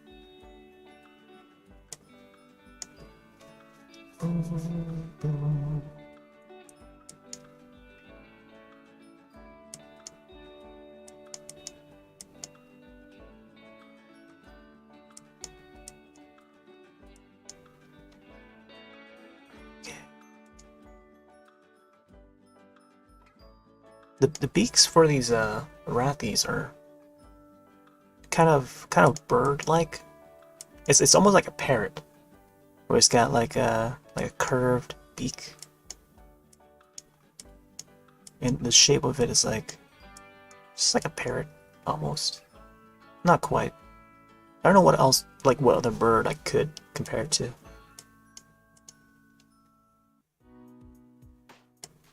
But it's pretty odd that these dragon-like creatures have like a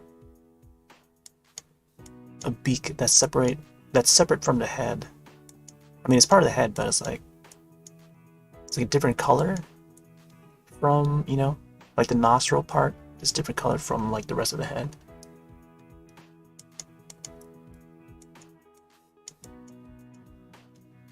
Bum, bum, bum. Bum, bum, bum, bum. Man, I could already hear the roars of the Rathian.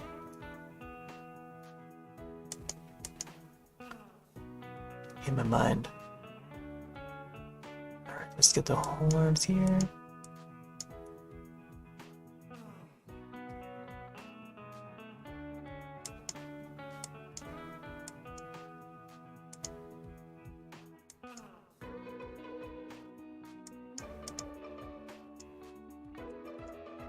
It's gonna be a lot of different diamond shapes at the top of the head. Bum bum bum bum bum bum bum bum bum bum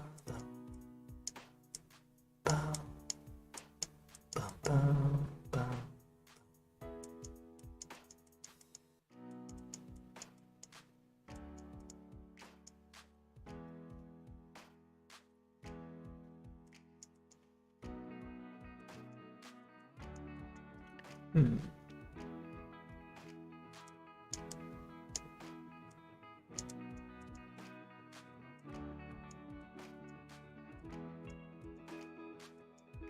bum bum bum bum.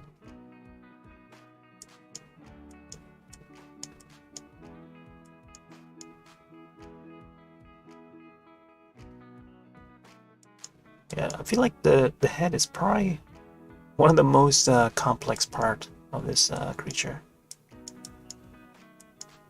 But then, man, we're still on his head part. Pretty soon we're gonna be working away. Actually, the whole entire body is pretty complex. But I feel like the part that needs the most detail is probably the head part.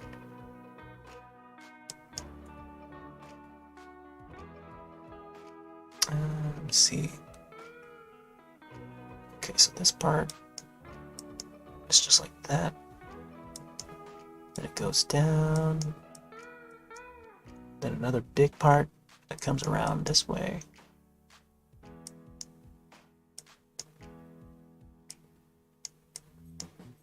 It's a little, well, a big spike that goes up that way. Then there's one behind it. And it's also got like some large spikes on the side here. they tend to be more visible in the game. But let's make it apparent. It comes out this way, so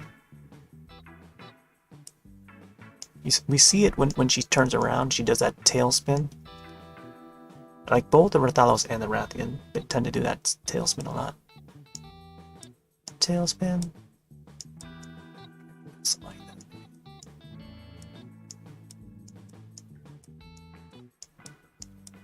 that. Ba, ba, ba.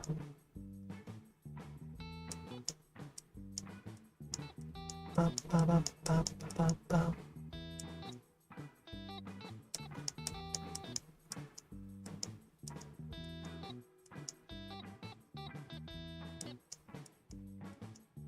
Man, I feel like I should browse the eShop as I'm doing this. Just like casually scroll through it to see what titles seems appealing. Cause I kind of want to make a list. I know I have a wish list that I tend to just like save a certain game onto the wish list and just never buy it.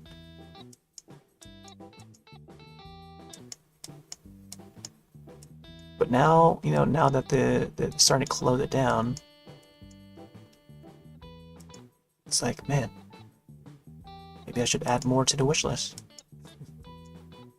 And then just buy the ones that I really think would be worth saving to the system. Do, do, do, do, do.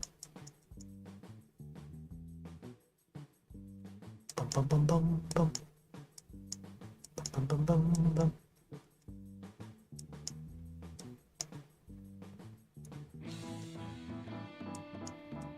I think the mouth part should be like thin. Thin lips.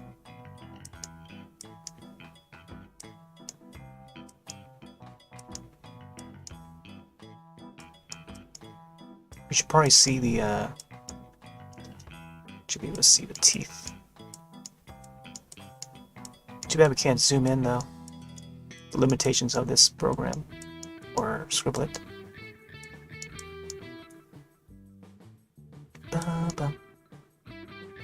Wow, apparently there's they've got like layered teeth or something like that.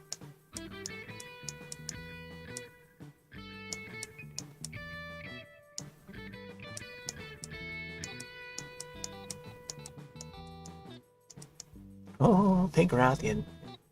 There you go. Try to capture.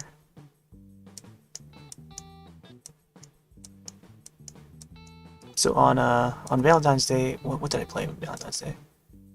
Was it Months on the Rise? Yeah, I think it was Months on the Rise, since it was a Monday. And captured all the monsters. I wanted to do some Kashala. Kashala is the Elder Dragon, but that one requires slaying the monster, which I didn't want to do. So I wanted to capture the monster. So I didn't get to do any Kashala. Hopefully next time I boot it up, next Monday, I'll be able to hunt some. Get back to that Monday. But we got some pet some of the buddies, both the Palico and Palimute, and also got some Dungos. I mean, you know, I tend to get Dungos all the time anyway, before a quest.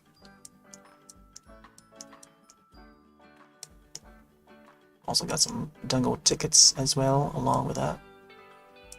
But yeah, more pets than usual.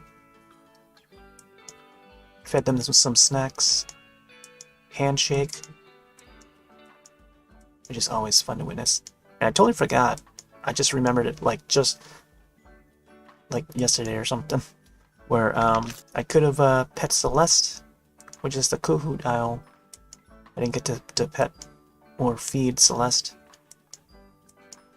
I feel like they need to make that part of the wait menu. So when you bring out the item list, or in the items menu, not the item menu, the scrolling list on a D-pad, I think. I don't know what they're called. But that part, when you call on the pets, or the Palamutes and stuff, the Kahoot needs to be part of it. The Kahoot needs to be within that wait button. Because the wait button brings the Palamute and a Palico only, I think. I'm not sure if it works for the Kahoot, just the owl. Unless you have to be in the village, like, you know, where the main Kamura village is, and not within the hub or whatchamacallit, like the inside areas and where the Buddy Plaza is. So I'm not sure if it works there. Unless like the Kohoots like did fly by and just hanging out nearby, I just hadn't noticed it. But they need to make it more apparent, I feel, because I tend to forget about it. Let's see here. Ba-ba-bow. Ba-ba-ba. Ba-ba-ba. Let me try. I want to see if this is viewable in windowed mode. So let me see if I go back here. Let's try windowed full screen. Let's see how it looks. What?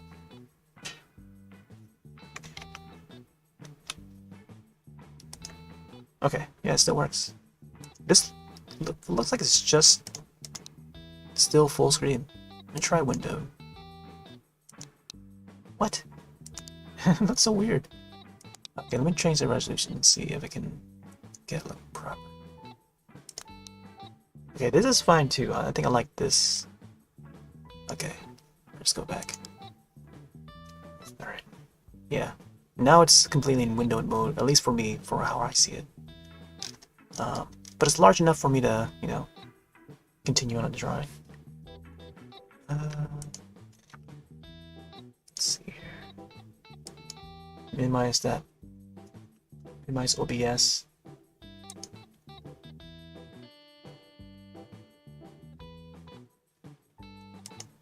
Ba-ba.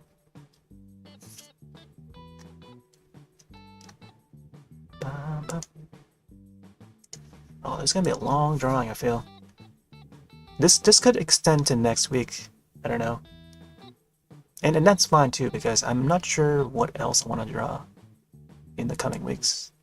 Oh boy, why did it always default to... It goes back to default colors. Interesting. Good thing I made a mark there. I should probably make like a... Get the colors in the corner so I can easily select it or something. That would be easier to manage. Oh, also let me check something real quick. Okay.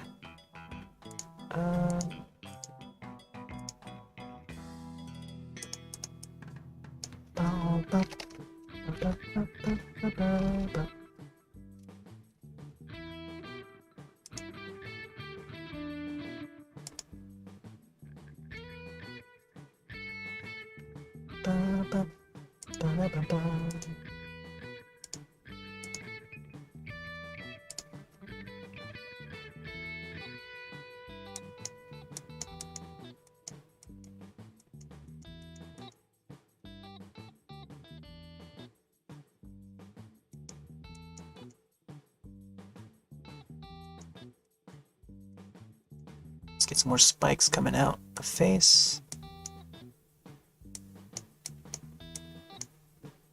These spikes will probably be a little bit more thin, I think. Ba-da-ba-ba-ba-ba.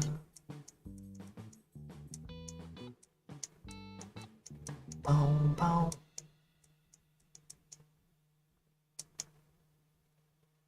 Okay. And there's a bigger spike coming out this way.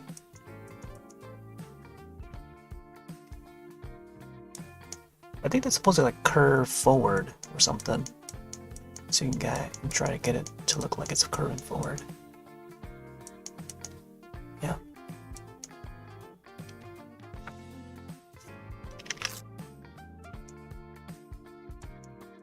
may look a little bit sketchy at first.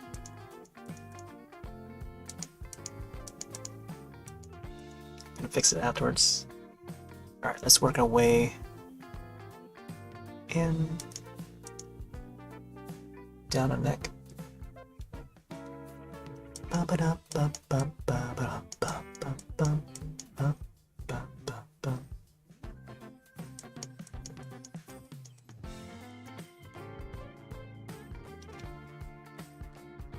Oh. Oh, okay. Huh.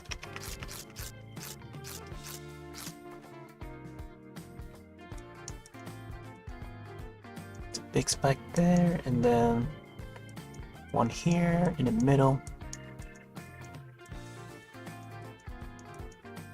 and then another one goes down the neck, further down the neck. Ba, ba, ba, ba.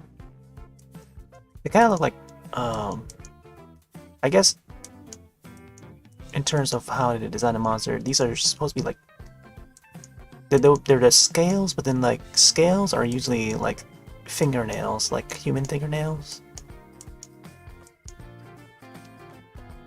and they would stick out of the spine of these flying wyverns. Sort of like the spines of like a lizard, like say a chameleon or something. Oh man, I kind of want to draw Chameleos. Chameleos was on the idea too, but then like, you know, it's still February, so what if I do Pink Rathian? Yeah.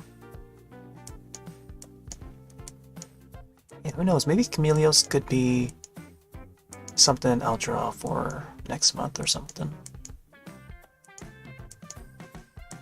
Or maybe something green. I feel like, oh, something green, huh? I'm trying to think of like a monster. It doesn't have to be Monster Hunter, but like, I mean, I've drawn Pokemon before. I could do a Pokemon, like a green colored Pokemon. Bulbasaur would be a typical one. But in terms of Monster Hunter monsters, oh, Tetranodon, yeah. Tetranodon would be a nice green one to do. Or even the green Narg. The green Nargacuga, yeah. That's a good variant. It's also the green Plessy. That'll be some good ones. I think the green Narc. I haven't drawn the Nargacuga yet, so that is definitely a great option.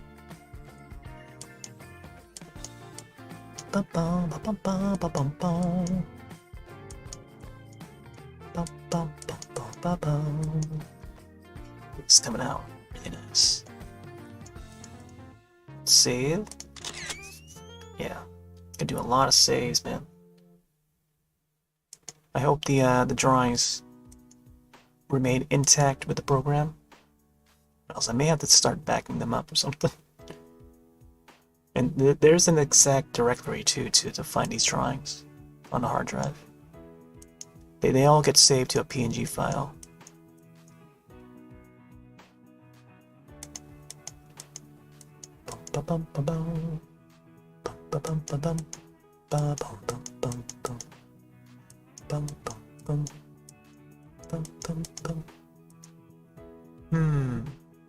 Trying to figure out how I'm gonna shape this. Okay, so apparently she's got like spikes on the outside of the neck. 1 point vertically and then 2 on each side horizontally. Boom, boom, boom. Boom. So you can get this.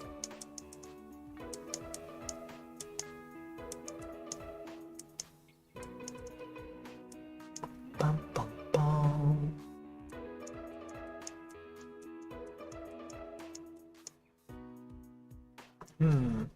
And I do want to get the tail up there. Yeah, it makes sense to have the tail up there.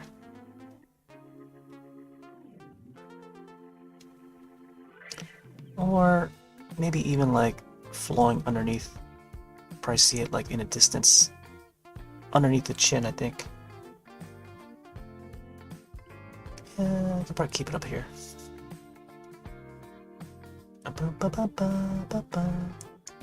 There's not much going on her back, other than the spine, the spikes on the spine, and also there'll be like hairs.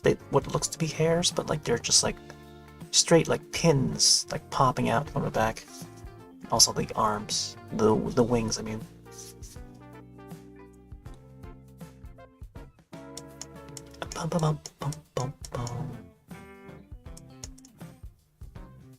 So get these spikes in. Okay, so these spikes just pop out like this, like diagonally, not like straight out, but like they come out diagonally. I think.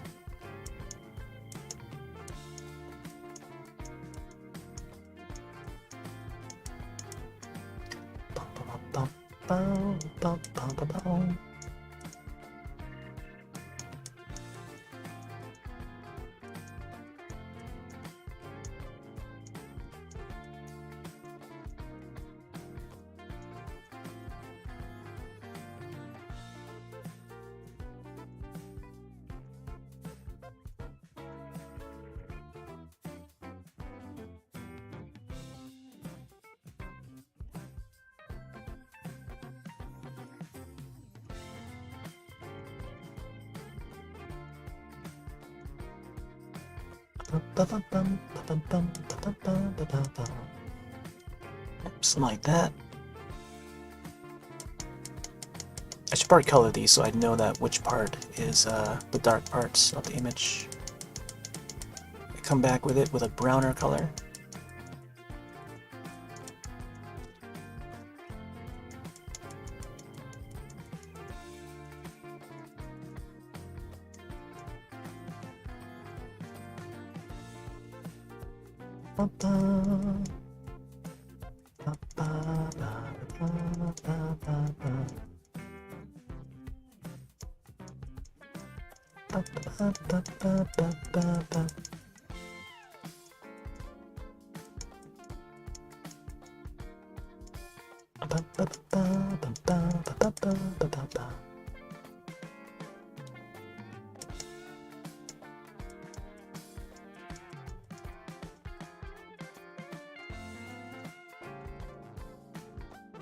There you go, something like that.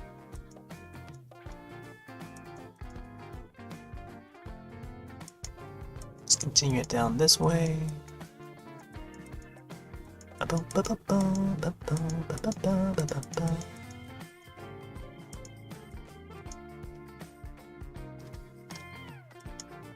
You realize there was like a smaller horn right here.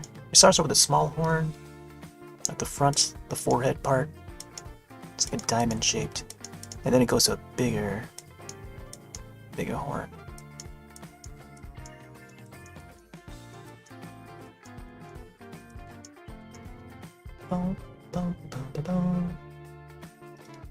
There's another layer up here.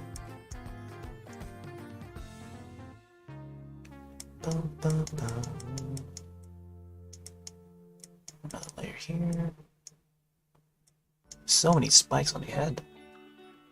Yeah, it's just two. Just two here.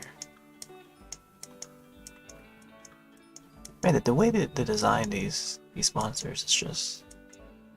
Man, they really make it look like based off of actual animals. Like IRL animals. And the way they move too is so realistic. It's as how they would if a certain creature would have certain limbs or certain parts of the body are shaped a certain way. Which is pretty neat.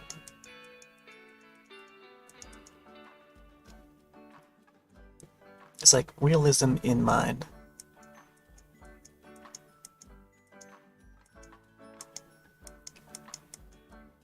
I gotta see how how they motion cap. I mean, if they use motion cap at all. I know possibly in the newer games they do for like the cinematics and stuff.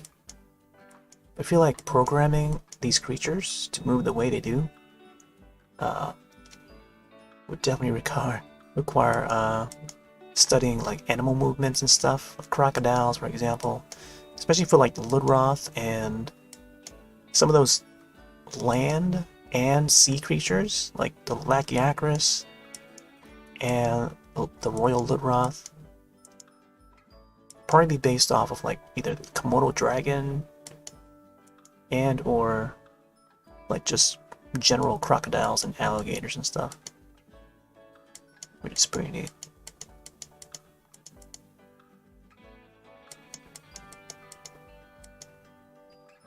Bow, bow. Bow, bow. Bow, bow, bow, bow, bow.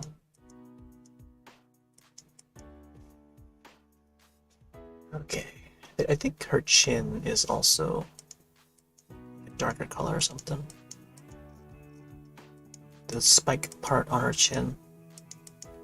It's supposed to be a little bit thinner, just so that they can impale the hunter. But yeah, it's supposed to be like a little darker, I think. I'll just color the tips a bit.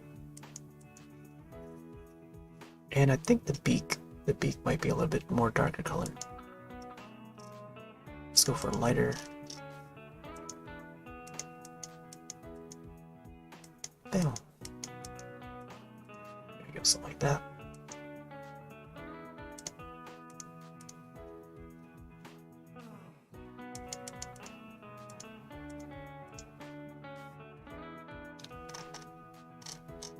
Let's get to the rest of the body. And I feel like I still gotta draw the claws and stuff. Let's see, 1, 2, 3, 4, 5. Okay, so we got 1, 2, 3. Let's do a fourth.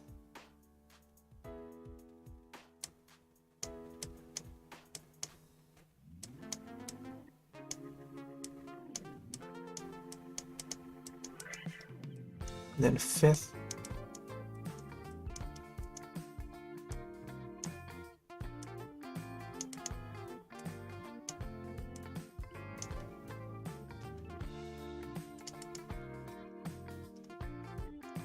Try to get the parts of the monster as accurate as possible.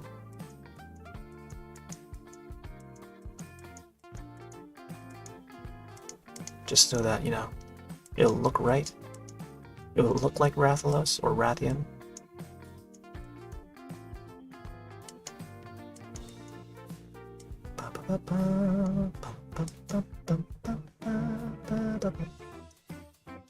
Okay, so apparently the side spikes only appear for 3 of them.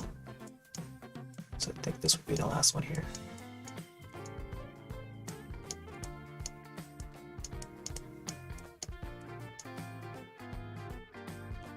One, two, three. Oh no, actually there's four that pop up. I think the 2 over here are small ones. I didn't count the small one here.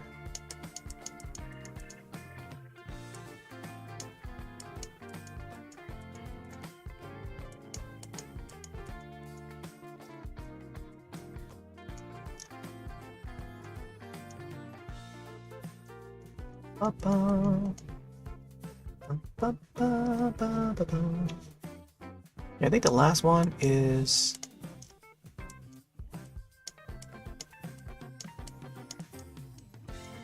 I'll try and lay it across the shoulder or the back of it.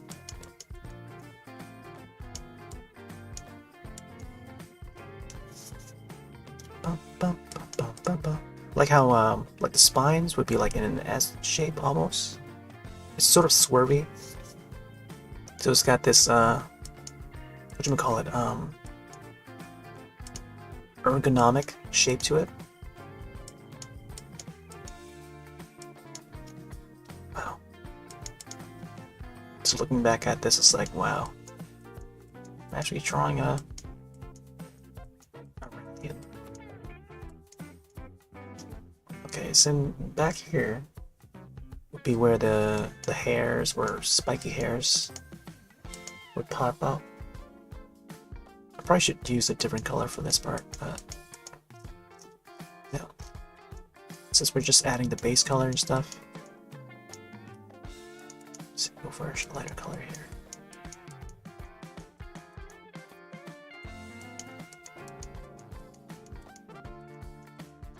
I also want to save room for the tail to appear. The tail is going to be more of these, you know, the neck part.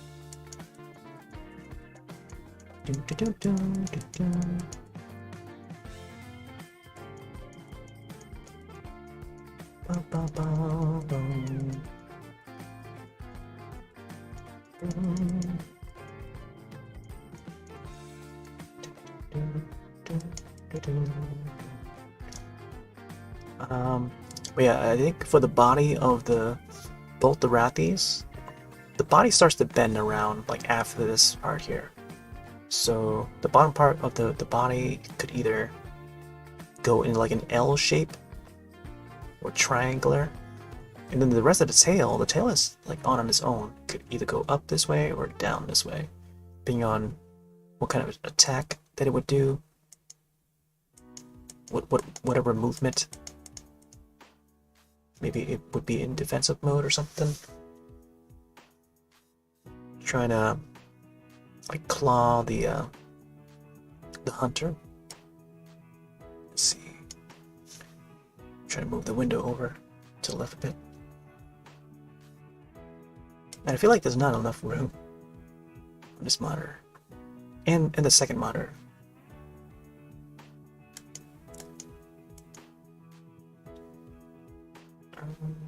Okay, let's see. Start with the wings here. I'm not sure how the wings are gonna be. I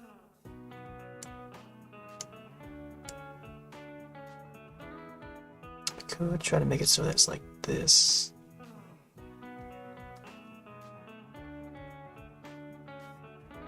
Oh wait, no, I was supposed to draw the feet. I could make it so the feet comes out.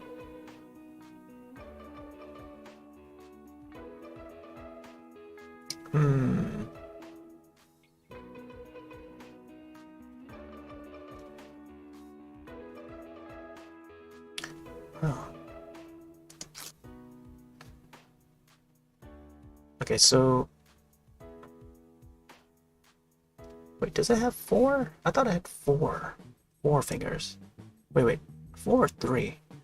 It looked like it had 3 before, but the image I'm looking at has 4. So this would go up here, this way. I should probably make it closed or something. The wing. I don't know how the wing is going to be shaped.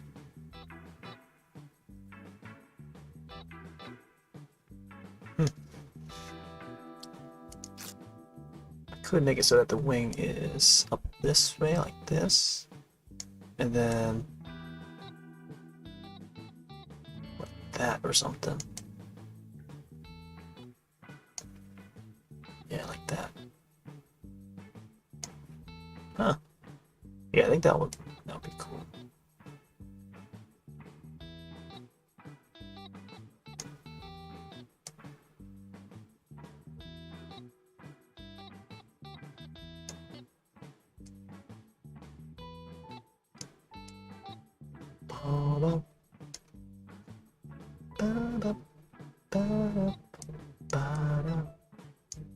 Yeah, like I think it would probably be something like this.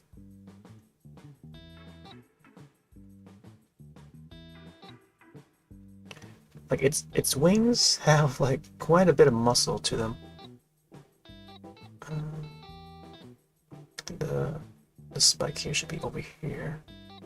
Then there's more spikes along the wings, so.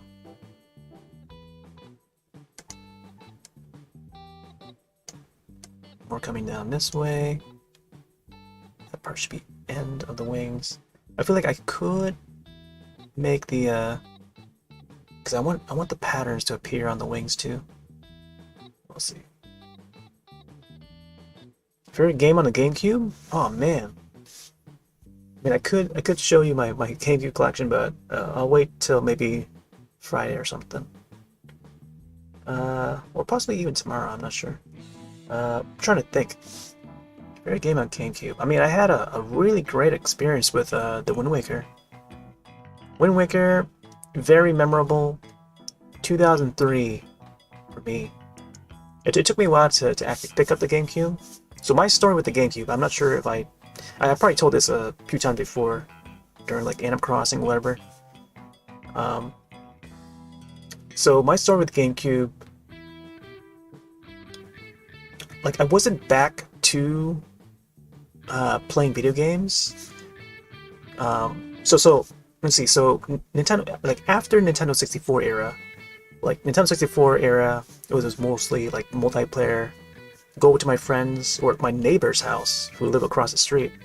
We play multiplayer a lot of Mario Party, a lot of GoldenEye, a lot of Star Fox, Mario parties, all the N64 classics, you know. Wave Race. I had my own copy of Wave Race that I let them borrow, and then we played together too. Let's see. So after that era, we were. Oh, Smash Brothers was another thing. Smash Brothers, Cruisin' series. Remember Cruising? Let's see. So as we moved into like the GameCube was on its way, but I sort of like like my interest moved away from video games for a bit. It was still within that N64. Like I was still attached to the N64 and Super Nintendo at the same time. But I was more into music in that, like in the early 2000s, like late 90s to early 2000s. I was more into the music, and like video games were on the side. They weren't really as, you know, the top priority for me in those early 2000s. And the GameCube, I knew it was on its way out, and there weren't that many exciting titles. I think at that time I was already still a Zelda, like I was still crazy about Zelda, crazy about Mario Kart. You know, just coming off of Ocarina of Time, and even during the Super Nintendo era, I was always like, I got hooked by A Link to the Past, and that got me to fully love and dedicate myself to like Nintendo and stuff. But like by the time that Ocarina came out, and I'll probably tell this story again once I start playing Zelda games again, like on stream. One of these days I'll feature a Zelda game. But by the time Ocarina came in, oh my gosh, I was so excited. Such an exciting time to play any 3D game on the N64. This is gonna be a long rant. This is gonna be a long story, but I kind of want to tell it fully, so you can get, you know, the full experience of it. But Ocarina of Time, amazing game. First 3D Zelda, very exciting to play a 3D Zelda or any 3D game at that time, because it was the time when we stepped into the 3D engines and playing a 3D Mario, 3D Zelda for the first time is this no leap like that. We hadn't had a leap like that for a long time. I think that probably the next leap would probably be stepping into VR or something. If Nintendo could do VR for the next system. And we got a little bit of taste of that with the Labo, but it's not really VR. Let's see, so moving on, I took a break from video games. Then it took me like a few years to finally pick up a GameCube. I wasn't too impressed with the Wind Waker when I first announced it, the visuals and all that, but I was still a huge Zelda fan in general. But it took me until 2003, so I forgot when the GameCube first launched, and I think it launched with the Zelda game when it did. Well, it was a 2000, 2001, one of those years, and I remember seeing Wind Waker on display, like as a demo kiosk at a Best Buy, and I took a quick look at it, like a quick glance at it, and was like, I'm not sure about this decision to make a Zelda look this way with the cel-shaded graphics and a toony look with the eyes. But then over time, I'm like, you know what?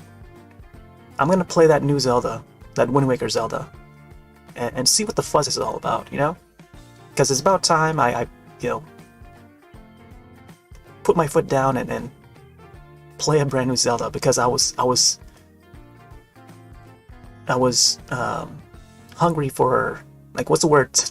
I mean, I guess saying hungry for a new Zelda sounds about right. But yeah, I finally, you know, just tried to play it, and oh my gosh, I just disregarding all the graphics, like never mind the graphics, just like play it for the story. And that's what I loved about like Zelda games in general. It's the story and the adventure and solving the puzzles, because that's what I wanted. I wanted to solve those puzzles, and it just came down to that time when I want to solve those puzzles.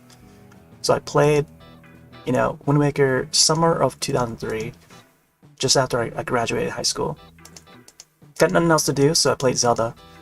And I was over at my cousin's house for like that weekend, and I spent 3 days just playing that game, the entire game, all 3 days.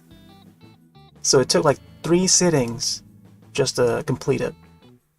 By completing, you know, just playing from beginning to end to when I, you know, complete it. Once I, you know, get to the ending of the game with Ganon and stuff. But yeah, that's just a memorable time for me, especially with the Wind Waker. Like that story, that is my story with the Wind Waker. It's just that summer of 2003, completing it. And yeah, I hope to like relive those memories again. Just, you know, when I revisit Wind Waker HD for the Wii U. So yeah,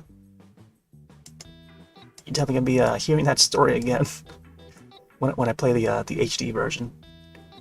But yeah, I think that would be my choice of top GameCube. But there's probably more out there that I probably have forgotten about.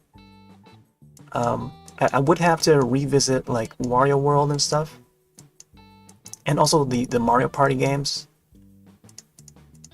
I saw it in one of your videos. You had Mario Party 6 and 7 on the shelf. And same thing with me. I still have 6 and 7 on display in their boxes too. They got the microphones built in, and also the same with my copy of what is it, 7?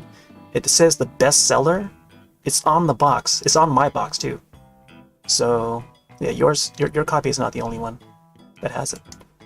So I'm not sure. I can't confirm whether it was a launch, because I got mine like a few years later. But they may have added that bestseller to it, because they knew that Mario Party was a top-selling title on the GameCube. So, but I could be wrong.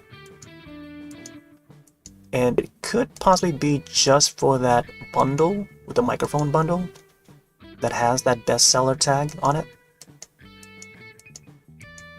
But they don't usually say or use that bestseller tag for you know, million seller games. They use the player's choice.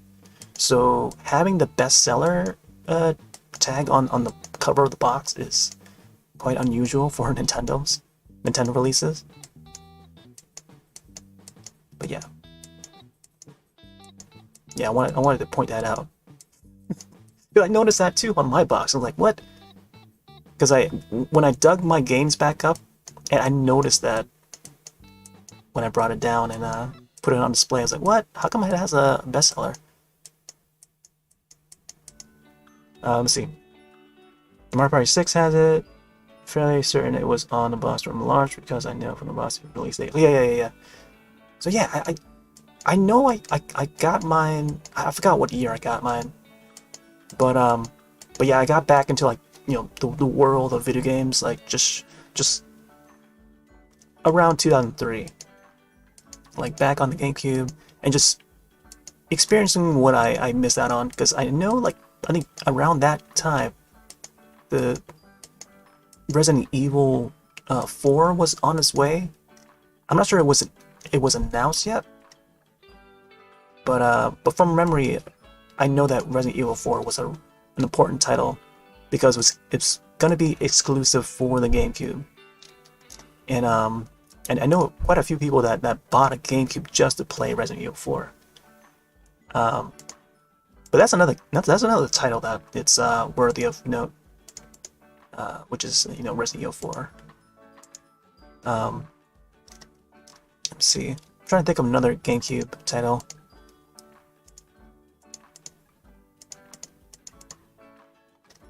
Oh yeah, Luigi's Mansion. See, I never got to complete Luigi's Mansion. I had my uncle had it, and we played a little bit of that with my cousins. Actually, I'm trying to think. I mean, I have Chibi Robo as well, but I wouldn't consider it like a favorite. It's a neat title, but it's not like not one that I would put on top of my list. I enjoyed that game though. It's a nice exploration, almost simulator kind of game. Oh man, drawing these scales it's gonna take a long time. Let's see. Oh man, that just reminded me of the DS game for Chibi Robo. The DS game was so... It felt so underwhelming because of the graphics. It almost looked like an N64 game. And the environments are so, like... I mean, they feel so, like, lifeless. Like, there's not much going on in environments because, you know, limitations of the hardware. But man, I feel like Chibi Robo needs to be like a home console release. Like, it should remain a home console release. But good thing now we have, you know, the main Nintendo system is the Switch. That's capable of, you know, being a home console and being a portable system. So that is an issue that's been resolved.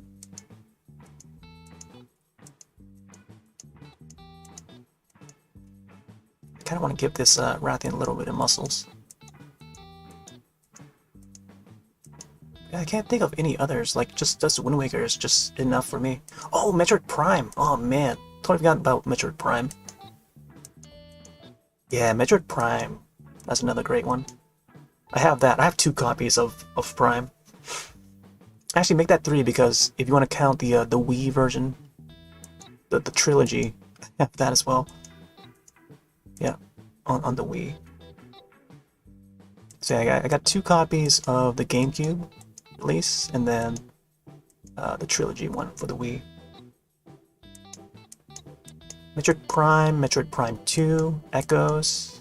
That one, the Echoes one has multiplayer. And yeah, they built ladder. You're talking about some top GameCube titles.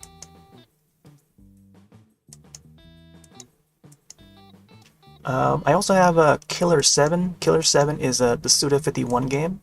The same team that made the No More Heroes games on Wii, and the third one is on Switch. It just came out like last year.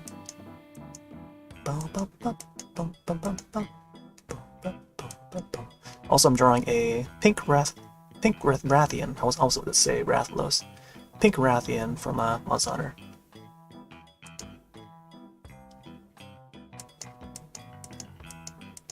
I feel like it's gonna be a long night gonna draw this. I feel like I could make a 2-part session and then maybe come back next week or something to finish it.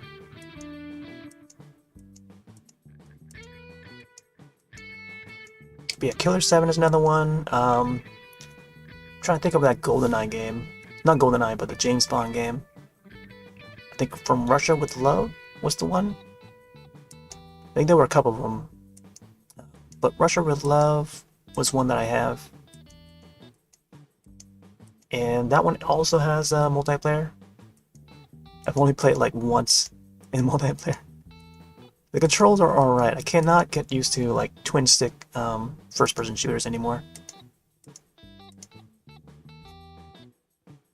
Like after being so used to like first-person shooters in those years, because early 2000s, that's when I started playing more on the PC than on consoles. And then by the time the Wii came out, oh man, I was all over that Wii, waiting for that. I think I had an actual job. I had an actual job at that time. 2006, no, 2005 into 2006. I remember waiting a year for that system to come out. Revolution, oh man. I remember reading like message boards and rumors about this Revolution system that's coming out from Nintendo. Man, those were exciting years, man. And I was like, ooh, can't wait. And seeing how the remote controls look for that new system, and how they come out with all these different colors, and I just couldn't wait. It was just so exciting at the time.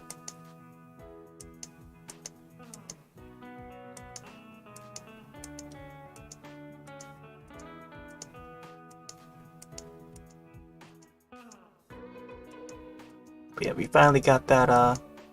Oh, I think I recall the Zelda game. Oh, Twilight Princess was the upcoming Zelda title. I just couldn't wait to play that. I remember watching the trailers over and over. Oh my gosh. Cube has 4 Bond games. Oh jeez. Oh, easy. That's what I'm talking about, man.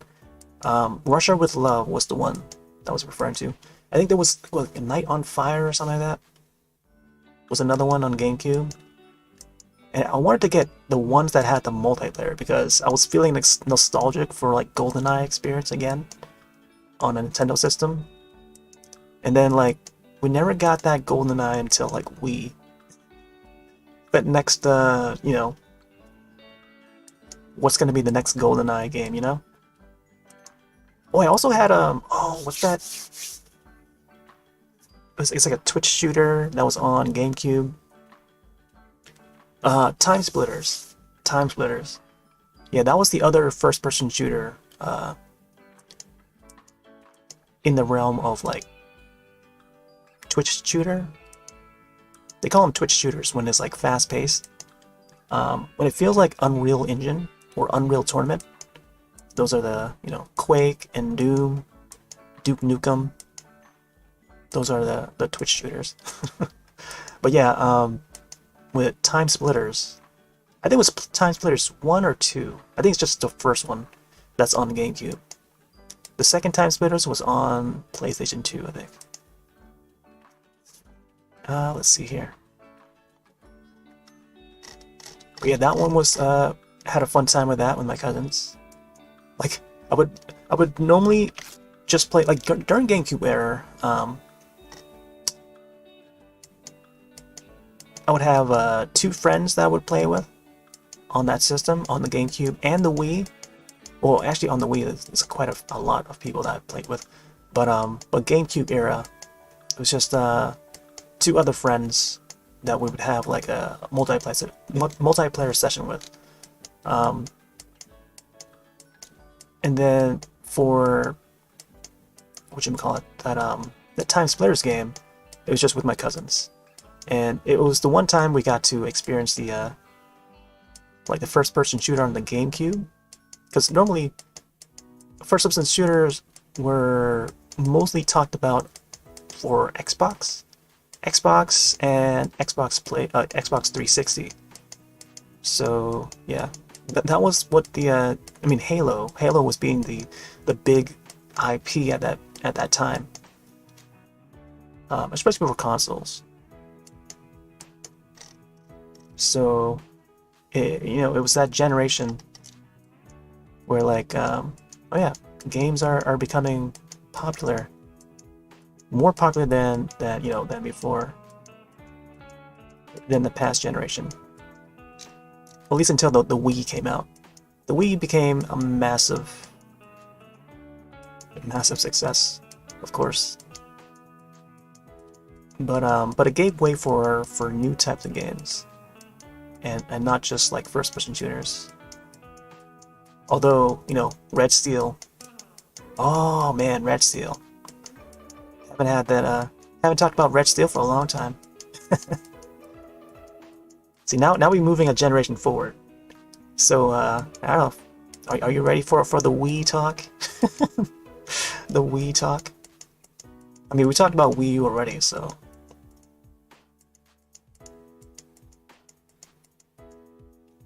I feel like this spike is a little too big.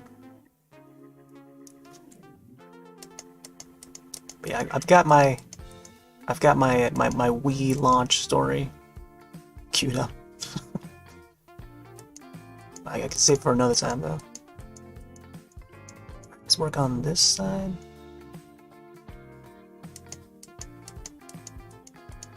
But yeah, Red Steel.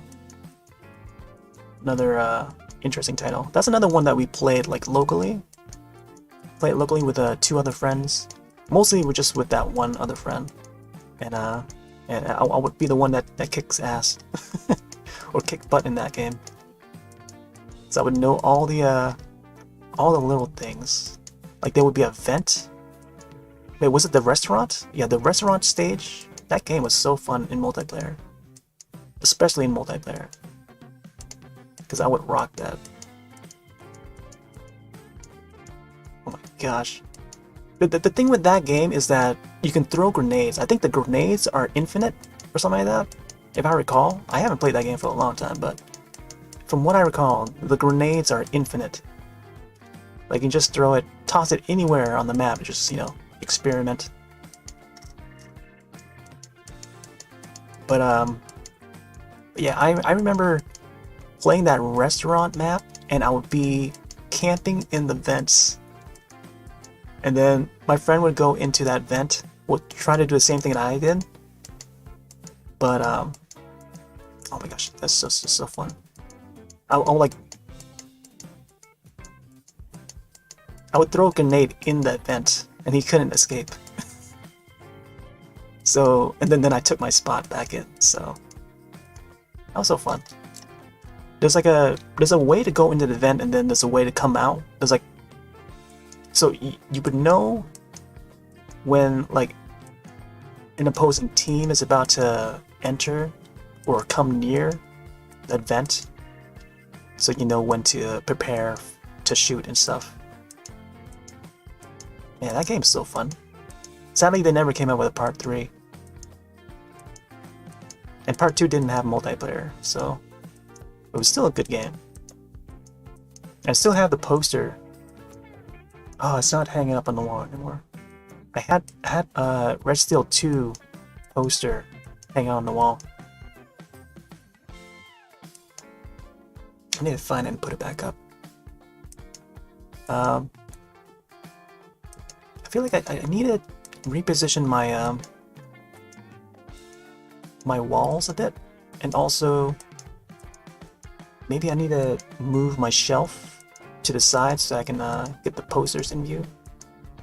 Because I do have I'm looking back, I see that there is a large Mario Kart 8 poster, and that's the original Mario Kart 8, not the deluxe one. Mario Kart 8 available May 30th. Yeah, that's the original one. But yeah, I'm definitely gonna see if I can rearrange this room a bit so I can get those posters in view.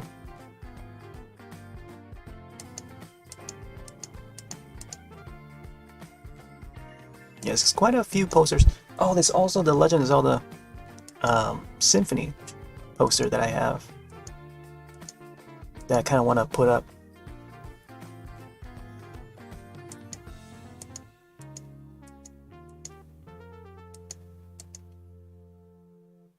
Definitely have to get to doing that. Okay, let's see how these spikes are gonna go. Bum, bum, bum, bum, bum. Bum, bum. It's gonna be it's gonna come out really sketchy.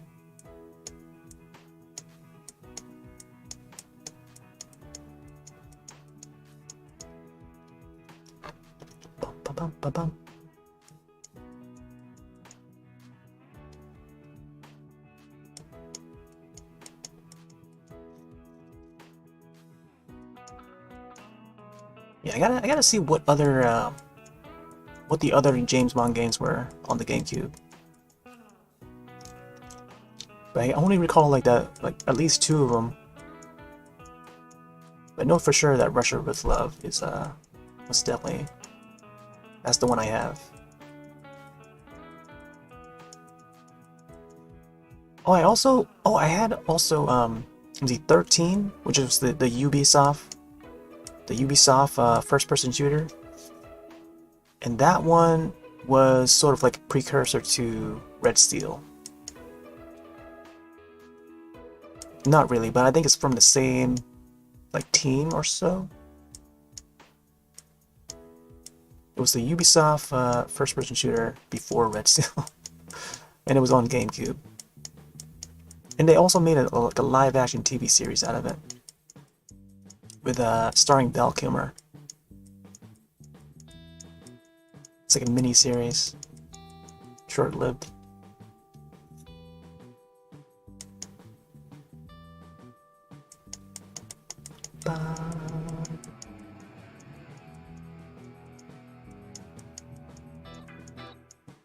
See, 1, 2, 3, 4, 5. To make sure there's 5 spikes on the wings.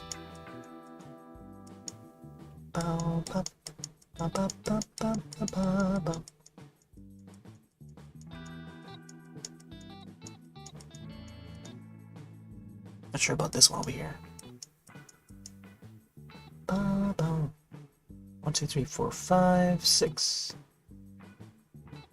This side has 6.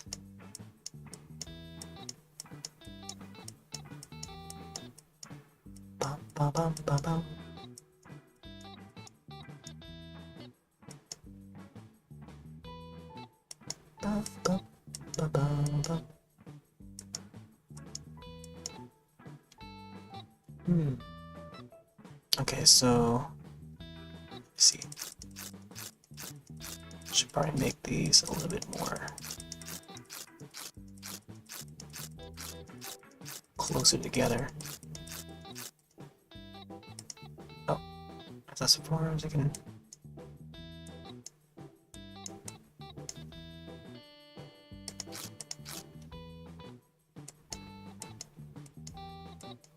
Yeah, 13 was the cell shaded one. That one was also pretty fun, but also very difficult. It has multiplayer too, I think, from what I recall. But it's like tough to control even back then. Yeah, I just couldn't get used to the control. And I was trying to play the single player, trying to complete it, and man, it's difficult. There was this one part, I mean, it starts off fine, but like later on, there's a later stage where there's a sniper on one of the towers, and you get sniped so easily. So I'm not sure how to get past that area. I never got back to it though.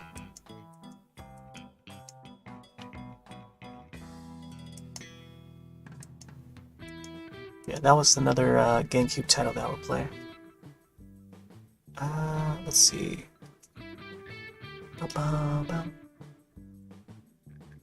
Okay, let's see how I can do.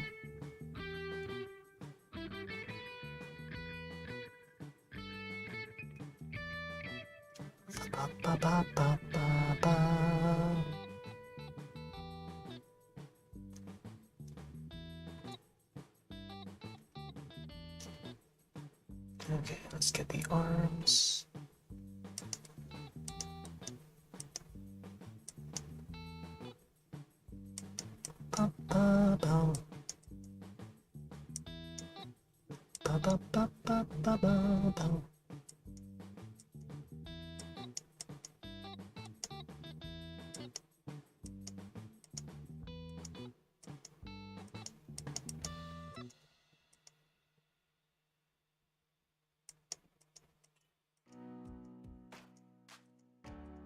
Oh, there was also let's see, what was that? Zelda Four Swords Adventure? Oh man. Yeah, Four Swords Adventure. I think I might have played that first. For Wind Waker, it might have been just Wind Waker, but and then, but I think by the time when I got to playing Four Swords on the GameCube, I was confused because like I knew that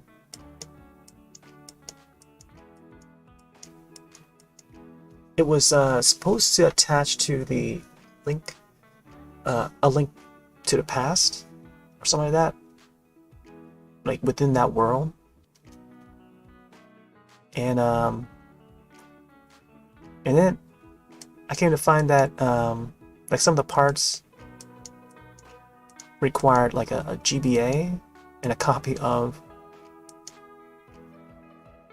Four Swords on the GBA to get the full experience for that game.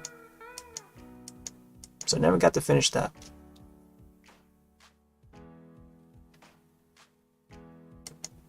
But that's another game that I have for GameCube.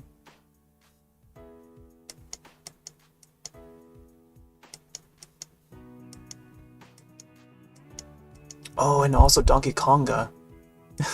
Donkey Konga and Jungle Beat. Yeah. I was thinking to replay those. Oh, I don't even know if I have the memory card for that anymore. I think I had like 2 memory cards, but like I've only seen one of the memory cards. And I gotta see how I can hook up a GameCube to broadcast again. I might have to revert to some old hardware.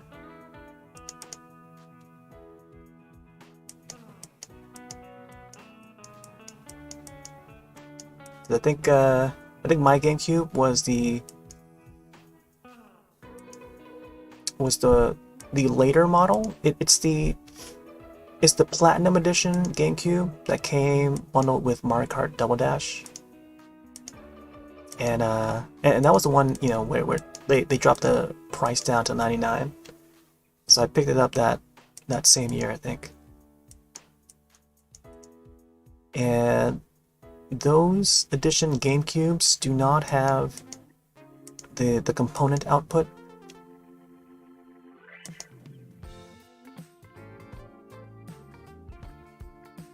Oh wait, this arm is supposed to bend. Okay, so this goes here.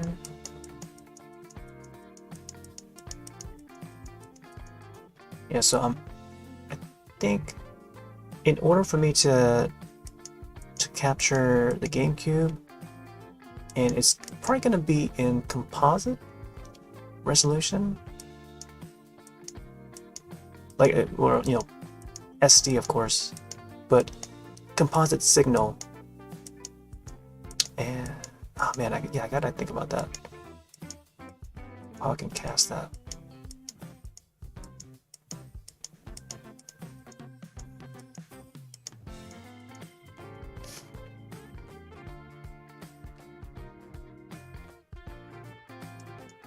More scales over here. Now these scales are more traditional, I think. They're smaller size scales that's on the arms. Or this part of the wing. I don't even want to consider them arms. Oh man. Probably shouldn't put way too much. Let's go a little darker. Because once I start adding the colors in, it's gonna make the details disappear.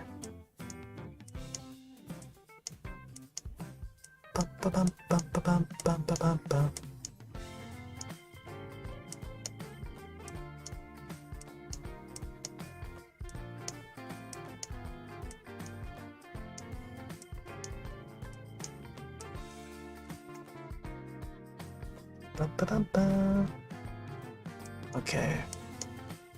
I think just keeping the arms thin like this is fine. Because it's supposed to be at like a distance, and then it's the part that goes behind it.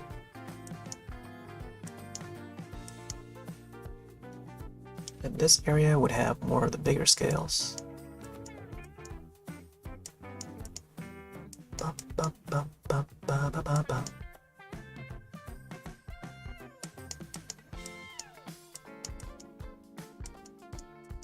Ba, ba, ba, ba, ba, ba, ba, ba.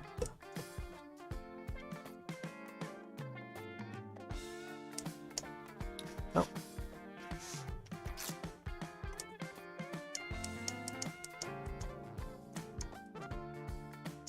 Trying to think of other GameCube titles.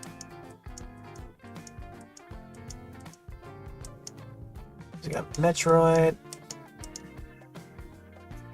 Oh, you know, one GameCube game I haven't played, and there's quite a few of them. But when it comes to first party, the Wave Race, Blue, whatever it's called. Now, I was huge into Wave Race on the N64. I still have that copy too. And I just never got to play that GameCube one. So I don't know if like the graphics has been upgraded. I mean, I'm sure it probably has since it's a GameCube. But like what did that one, like that entry, do for the series, you know? Because that was the last one too, the last Wave Race title. So I'm guessing it hadn't really done much for the series. As like, say, I hear more people talk about F-Zero on the GameCube rather than Wave Race.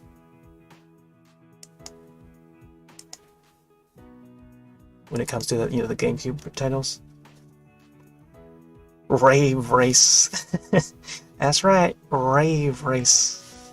Wave Race. What amazing graphic for its time. Yep, I agree. It's Wave Race. Wave Race with a W. Some people call it Wave Racer. Like, I don't know how they got that extra R at the end. But I think they must have confused it with the old arcade game. There's another arcade game that sounds almost like Wave Race. I forgot what it's called. That old game, but like some folks on the internet, they like folks who don't play or haven't played Wave Race, they would misspell it as Wave Racer with an R at the end. It's the same as how some people misspelled Mario Kart with a C instead of with a K. It's like that sort of ordeal. There's like so many folks out there that still spells Mario Kart with a C. Like, if you play enough Mario Kart, you know it's spelled with a K. That's how you know when people haven't played enough Mario Kart. That's my little rant about that. But man, I feel like it needs to be mentioned more or something, because I can't be the only one that noticed that, man. I can't be the only one. I need to put that out there. I kept on hearing rave. Dude, you're mixing all the word up, man. Rave wave? That is like totally different, like, convo topic on its own. The rave wave. I mean, the synth wave. But yes, Wave Race. Wave Race 64, you can't beat it. You can't, I mean, you can't, like, that's a title that you just can't ignore, you know? So of all the racing games on the N64, we had Wave Race 64, I mean, Pilot Wings was another, like, launch title. That was one of the first, I think, for me. It was Pilot Wings, Wave Race 64, which I enjoyed quite a lot. Set a whole bunch of records. I wish I still had the records intact with that cartridge, but because I let someone borrow my cartridge, it came back with all the records deleted and replaced, which was when I found that out, I was like, facepalm, man. Now, I don't know if I can set those records ever again. Like, those are some really tough records that I set. Did a lot of shortcuts, man. I found all the shortcuts in that and it performed them just perfectly too. So many records well set, and so if I were to do like a check out the speed run for all those tracks in Wave Race 64, I could swear like one of those, like some of those tracks that I did had to have been like a top record. But then this is a long time ago. This is back during like before internet era. So man, if I still had those records, man, on the memory card and stuff, memory pack, and you know, if any of those numbers match up with today's speedruns records, oh man, I would definitely you know, input it to the website, speedrun.com. Let's see. Of course, we had Mario Kart 64, Major Classic. I remember looking for shortcuts like in magazines and stuff. Like Nintendo Power. I had a friend in like middle school, and he would have a subscription to Nintendo Power, and I would look through those magazines when I'm over at his house, and I'll find like shortcuts for Mario Kart tracks. I was like, oh wow, I didn't even know about this shortcut in this track and stuff. So I was like learning new things for that game all the time, because they would put information in like those game magazines, like Nintendo Power and stuff, Electronic Gaming Monthly.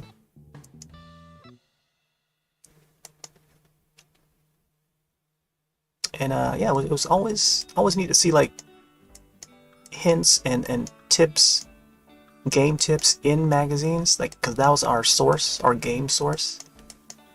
So unless we have like a strategy guide or whatever. And I remember Nintendo would offer strategy guides for certain games, like Mario Kart or Earthbound or whatever, in their Nintendo Power. So if you subscribe to Nintendo Power, you have a chance of getting that strategy guide for free. Join the Nintendo Club today. Nintendo Power is awesome. I had a friend that had subscription to it. Oh, nice. Yeah, you had to know that friend. I still have all my all the issues I ever had when I was subscribed to it, and I was first subscribed to it just after getting my N64. I forget what year it was. It was like 97, 96 or 97. Along with you know, Wave Race, Pilot Wings. Those were my first games. But by then I was already playing. I've already played like Legend of Zelda and stuff. Well, actually, Legend of Zelda. I forget what year Legend of Zelda came out. Ocarina of Time, I mean. But I know my uncle had Legend of Zelda Ocarina of Time, and I was hooked on that. They brought it over. They're from Rhode Island, so they came over for that weekend, and I was hooked. So excited to play a 3D Zelda.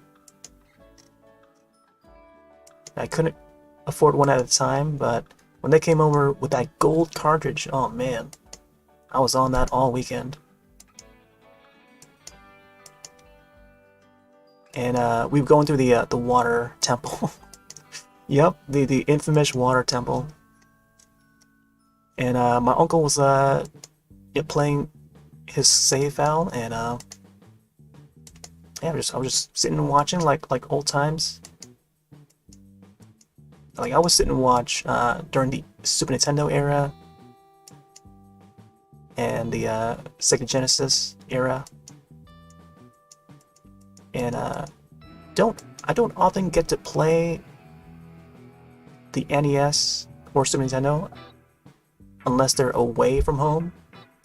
So I would allow access when it's available. But sometimes we would play together. But it's usually like when it's like a beat 'em up game, like say Double Dragon or Bad Dudes or something. Ninja Turtles. Like those were the classic beat 'em ups that we would play together. But rarely rarely do we play like single player games together, I mean, I'd be the one to watch, you know? We would rent, like we would have a neighbor back in those days before the N64 era, where we'd have a neighbor that would rent from Blockbuster all the time. Every weekend there would be a new game for both Sega Genesis and Super Nintendo. So there'll be Killer Instinct and stuff, Street Fighter, whatever, Beavis and Butthead, Rocko's Modern Life, and all those games from that era. Earthworm Jim or whatever. And we just sat together and just watch each other play it, try to get to the next level and stuff. Oh my gosh, I just messed up on this arm. It's supposed to look more like this. Let's see. I'll fix it later. But yeah, the days of like game magazines, and I don't know if anyone remember Wizard magazines. Wizard was the one that covers like comic books and stuff. Wizard is old. Wizard is like 90s comic book era. I think they might still be around, I don't know. But they would cover like a lot of the comic books, X-Men and DC Marvel stuff. And I would see the latest like Jim Lee, whatchamacallit? I forgot their names now. Anything from Jim Lee and Image Comics, those were fresh at the time. Man, Bloodshot, was it Bloodshot? Oh man, I forgot the names of those characters now. Oh, Wildcats, yes, Wildcats. Wildcats with the dots for the cats. Man, imagine if they made a Wildcats movie. Jim Lee would be over all that.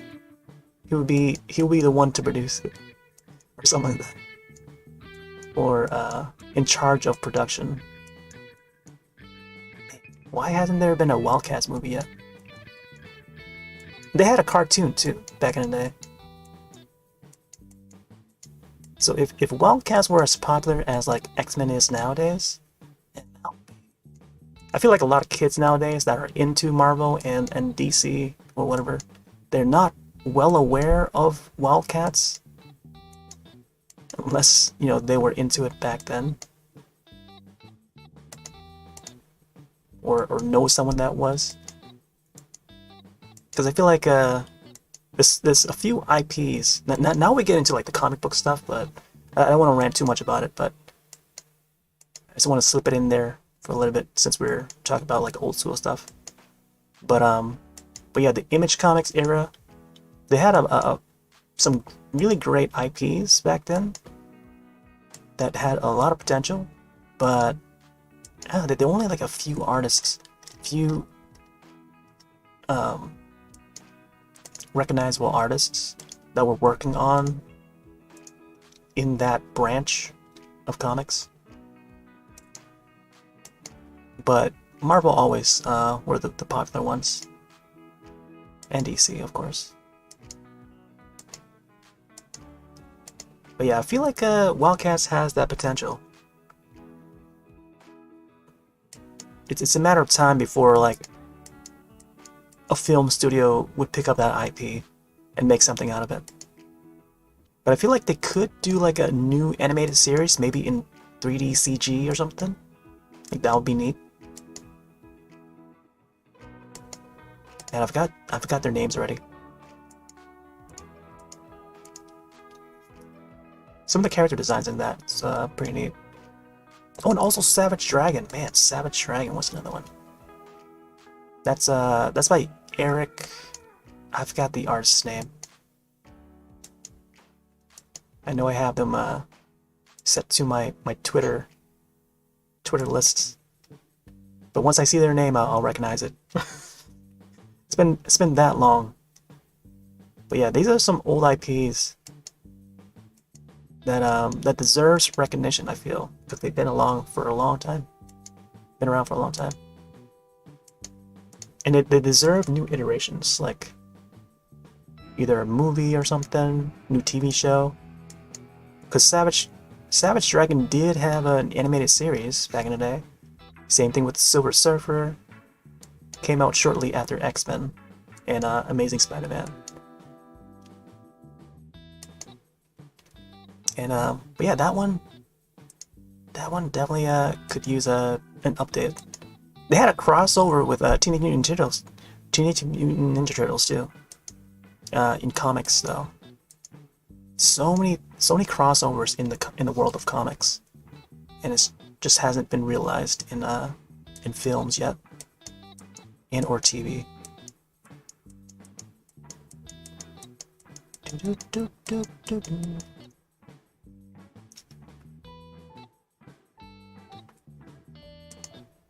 But yeah, I have a couple of those Savage Dragon and Ninja Turtles crossovers issues. That was another like 90s, big 90s crossover. Advertised a lot in the Wizard magazine.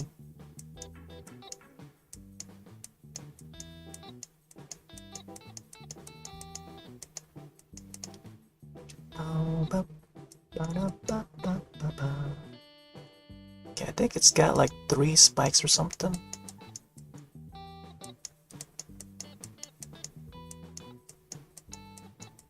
There we go. I feel like this wing needs to go. Let's go up there or something. Kind of want to get the patterns to show too on the wing. So maybe like having it, having this wing come this way, and then I'll give it room so that a pattern would show right here. See how this looks. Like some of the scales, not scales, but the patterns on our wings. It's very Cobra-like. It's got like shapes like this, like little circles and what there's gotta be a name for this. Like the patterns on you see on cobras and stuff.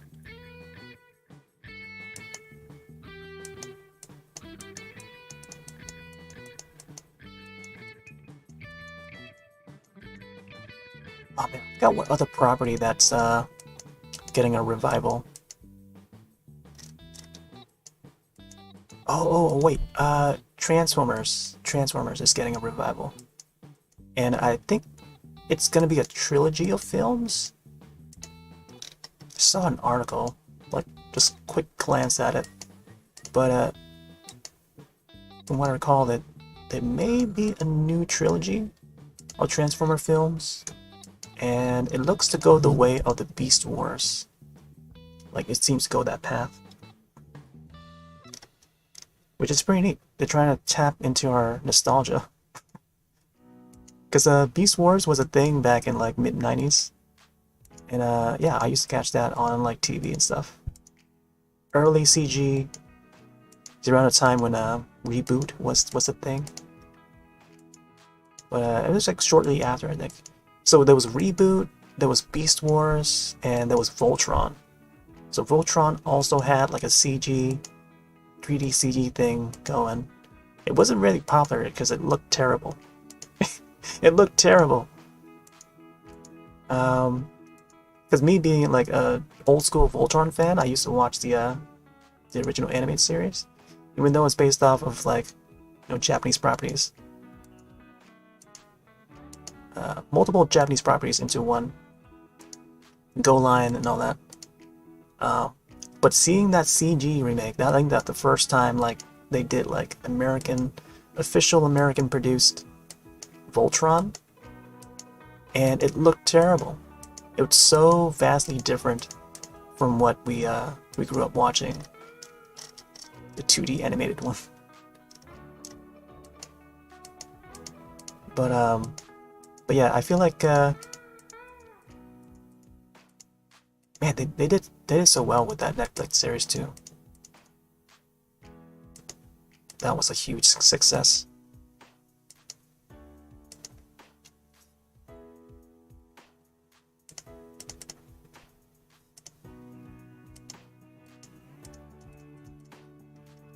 Ba-bum, ba-bum.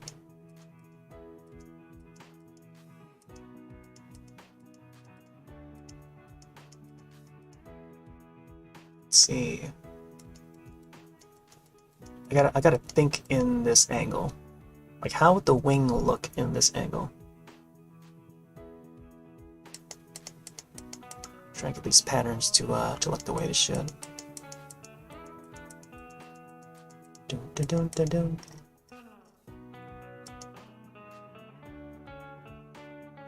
Bow, bow, bow. Bow. Bow, bow, bow, bow, bow. There we go. Yeah, at least have a couple of these patterns in there. Boom, boom, boom, boom. Kind of look like eyes.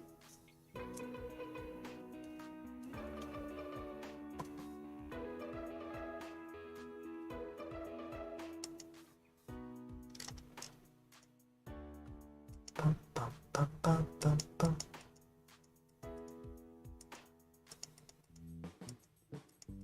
See now, right now this flying wyvern is looking more like a Rathalos than a. Pretty soon I'm gonna get it to look more pink, as it should.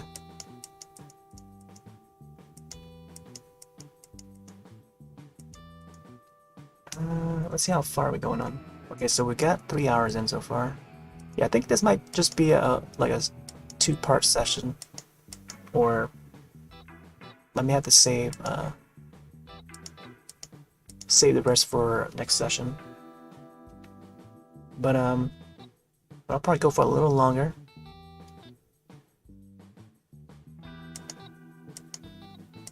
Ba-ba-ba. I gotta figure out how many toes she's got. Let's see. Pink Rathy. Yeah, she's got like 4. Okay. Yeah, 4 toes, and then one on the back? Is it 1, 2? Yeah, it looks like it's 4. Interesting. Huh. Oh wait, here we go. Here's an actual image. Looks to be... Oh my gosh, it's small. Small image. Ba-da-ba-ba-ba-ba-ba. 1, 2, 3, 4. Oh, it doesn't seem to have like a hind. Yeah, okay, I see. Alright, so it doesn't have this. It's not like an eagle's foot, it seems. Okay, I see. Alright, I may have to fix this part here. So it does have 3 on the front. Oh. 3 on the front like this.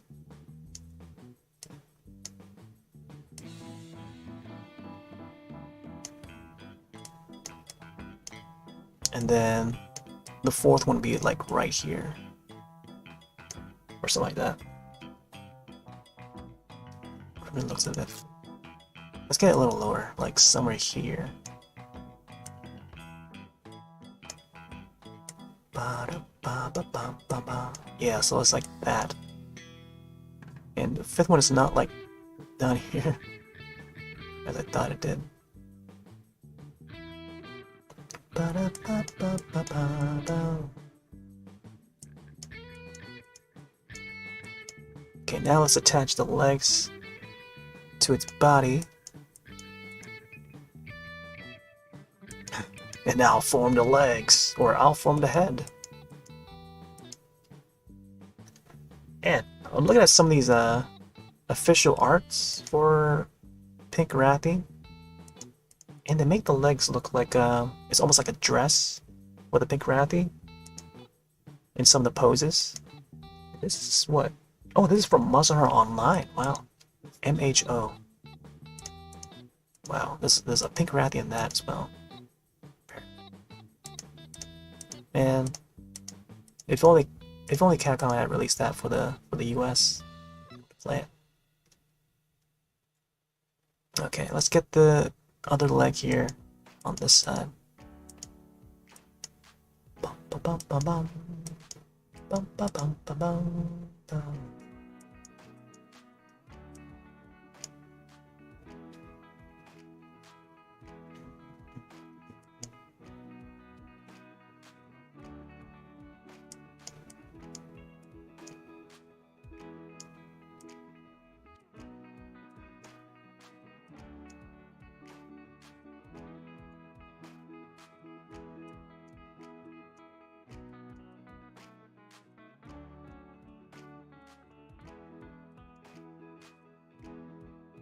Should be a little bit more outward like that, I think.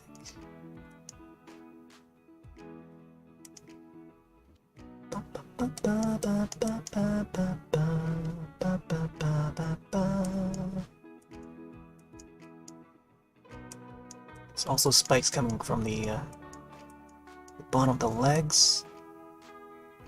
Huh. Yeah, that's interesting. I'm noticing like new designs the more I look at these monsters. New parts, new things about the monsters in these designs.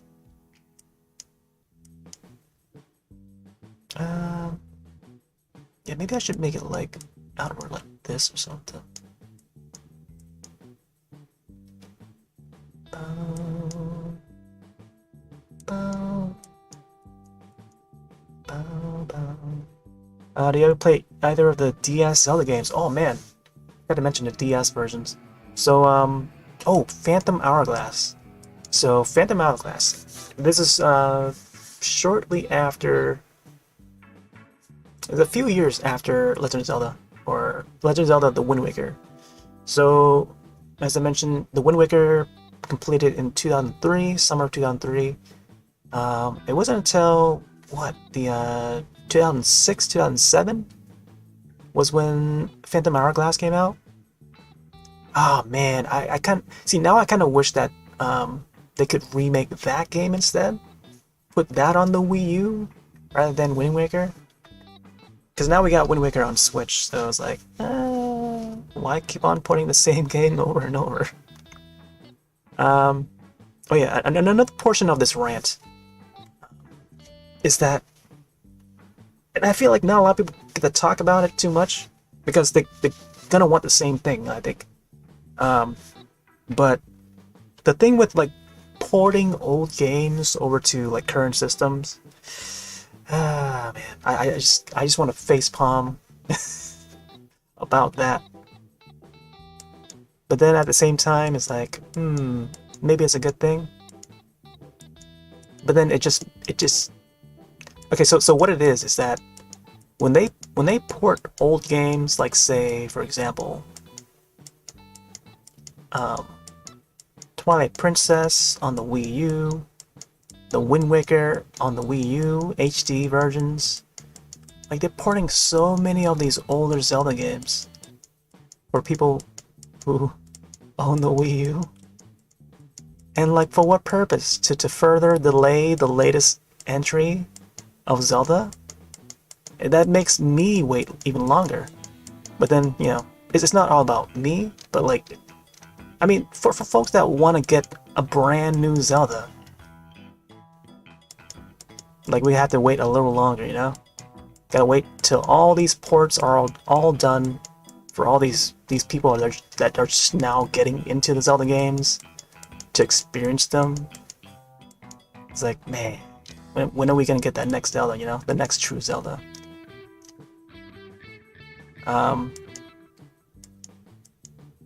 And it continues to happen, right now. We're not getting that Breath of the Wild 2 yet.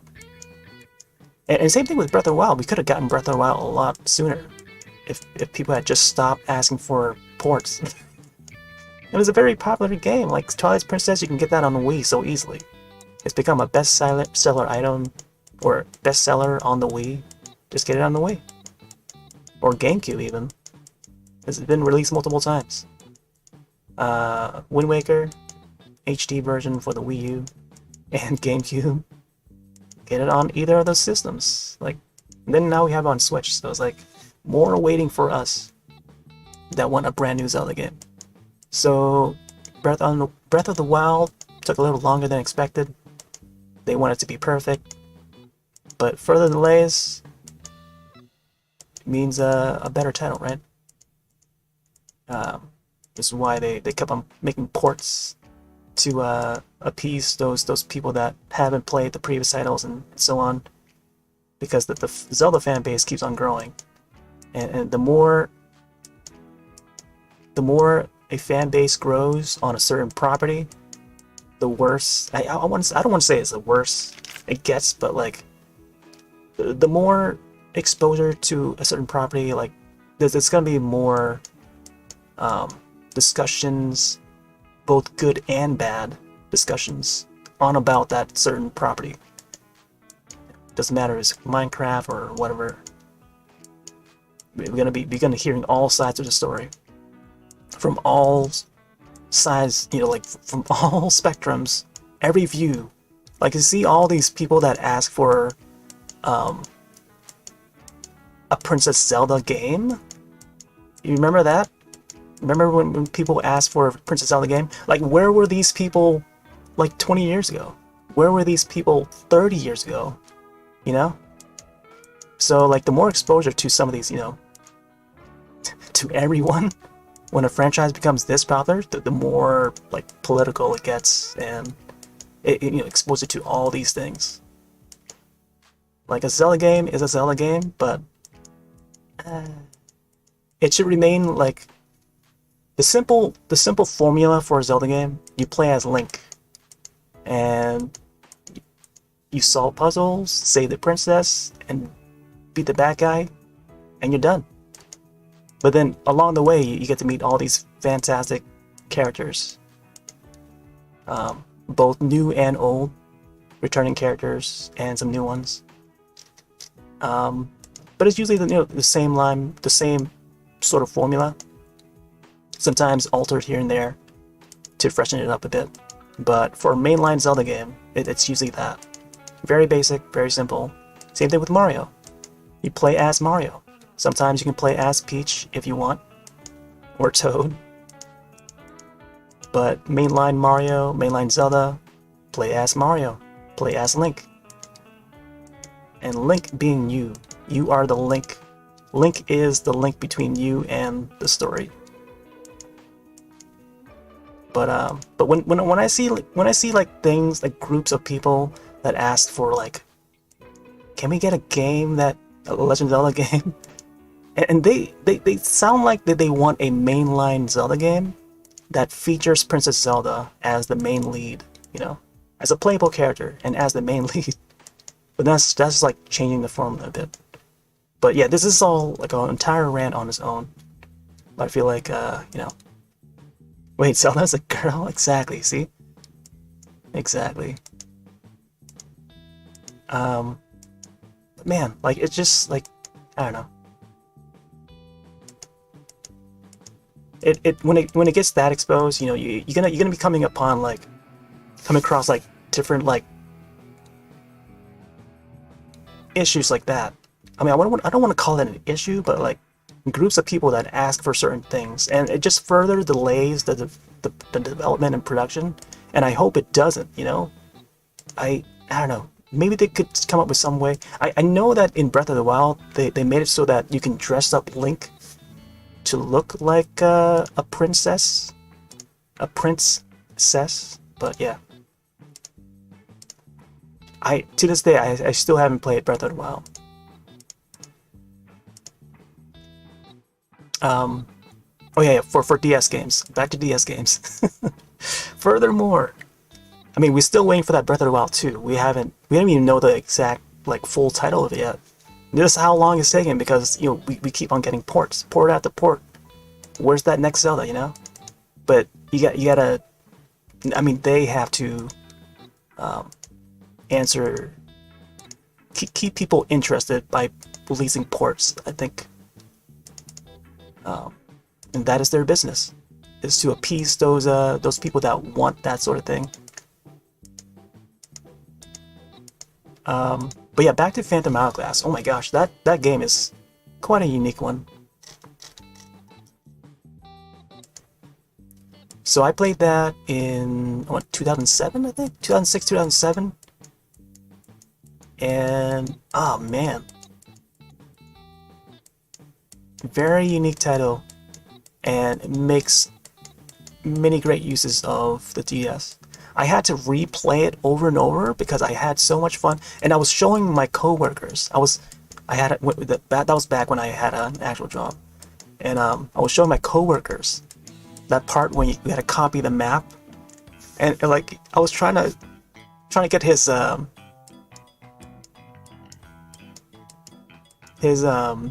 to see how long it would take for him to figure it out.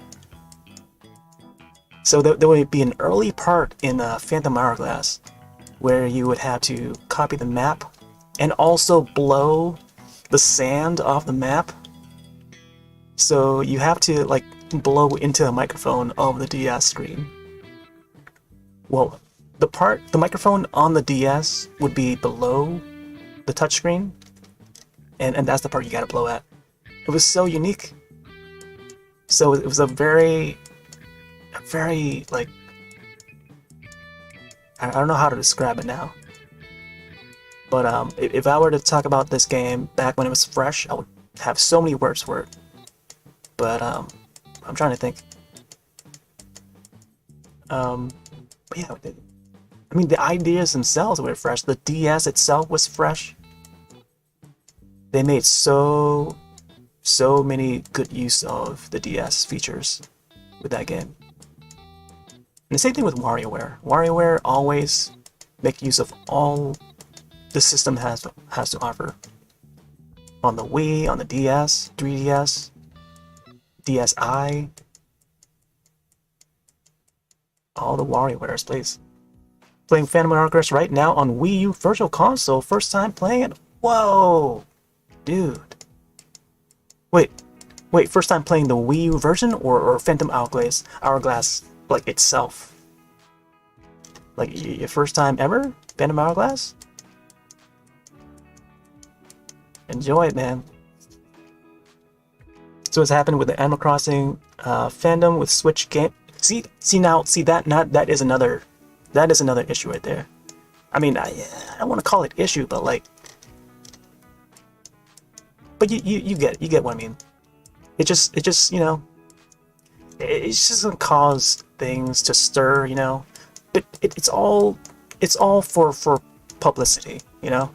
The more exposure any of Nintendo's products or any company's products can get, the better, because people are talking about it, and that's the real, that's what you have to have in order to keep the franchise alive, is to have people talk about it.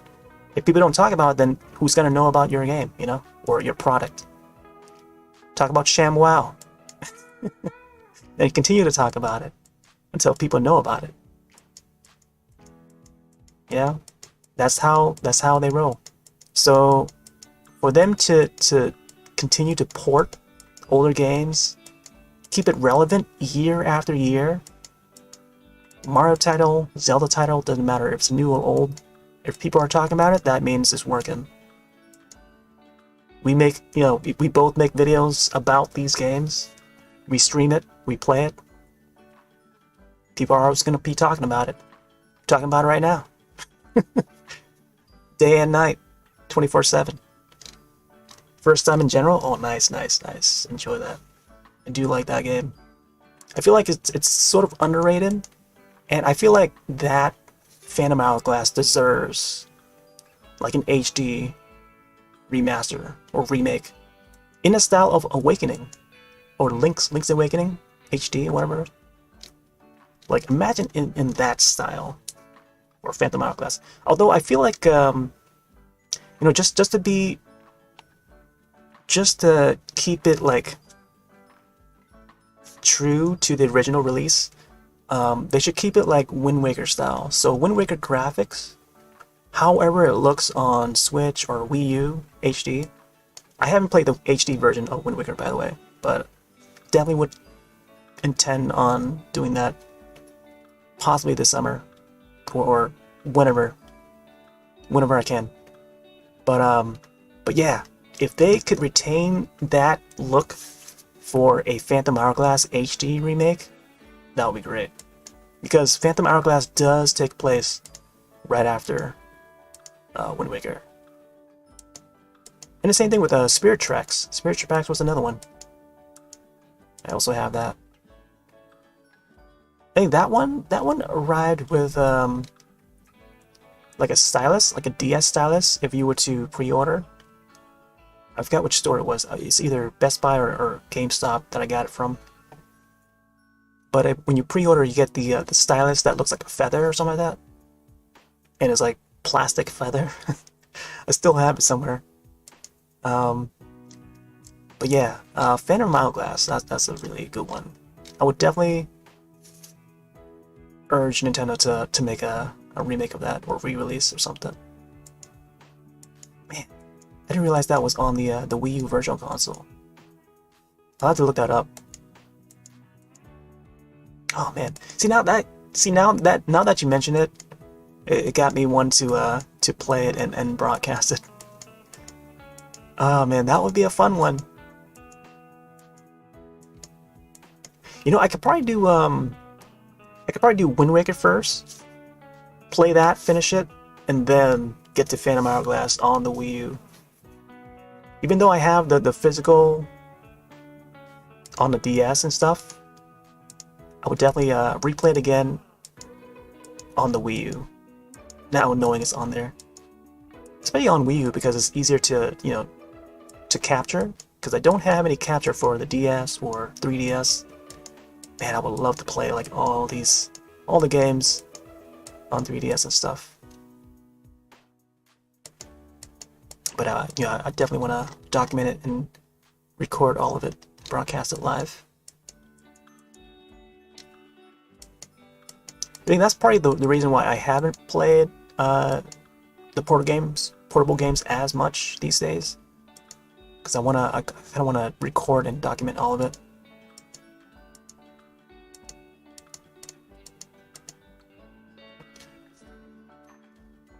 Oh man, I don't know what the bottom of fur look like. I'll just make it look like chicken feet or something.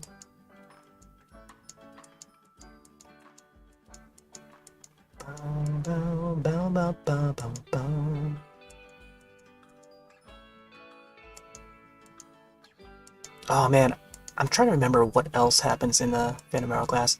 I know that captain guy is pretty funny. Oh, I've got his name already now. But him and Link has like this fun dynamic to them. Like the interactions with both those characters are pretty fun. I'm trying to make this nail a little bit more spread. And I also remember the part where you could control a Dark Knight or Dark Nut. Is Dark Nut Dark Knight? I think it's Dark Nut. That's such an odd name. The Dark Nut, I think, in the like later part of the game.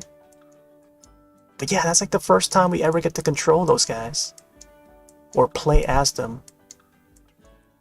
But I shouldn't talk more and more because it's gonna be like spoilerish for you. What is better, Hourglass or Spirit Tracks? I would say Phantom Hourglass. Spirit Tracks is the one that has the train, and some would nickname it Phantom Choo Choo, as I hear Mom Brain used to say from the Nintendo or Go Nintendo podcast. They call it Phantom Choo Choo or Spirit Glass or Spirit Tracks. Spirit Glass. My gosh, I'm mixing the names up now. But yeah, Spirit Tracks is the one with the train. It's not your typical Zelda, I want to say. And yeah, I think for me, I prefer the Phantom Hourglass. But Spirit Tracks do have some unique features that they brought to the table. in terms of making use of the system and stuff. Still a unique title, and worthy of mention, but I still feel Phantom Hourglass tops it. Just for how they went with that story, like story-wise, I think I prefer the Phantom Hourglass.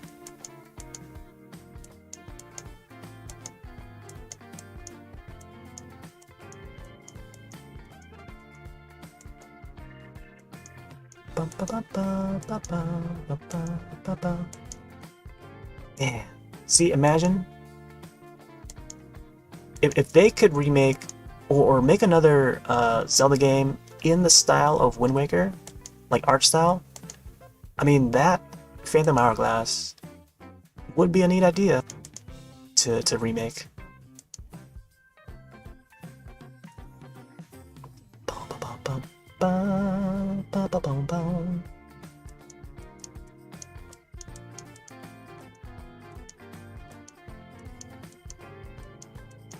Let's get the scales on the legs.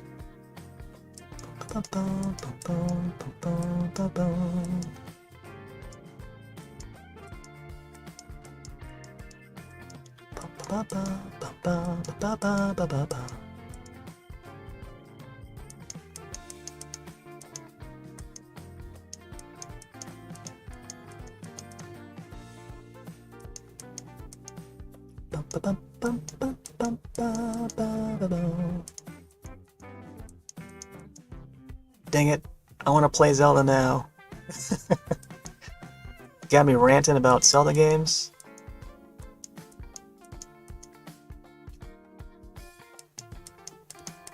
Man, I haven't played like a true Zelda game for a while. Breath of the Wild is like such a popular game. Like, it makes me not want to play it. Anything that's popular, like, I kind of want to steer away from it or something. I know the Pokemon one is like pretty popular, but I still want to play it.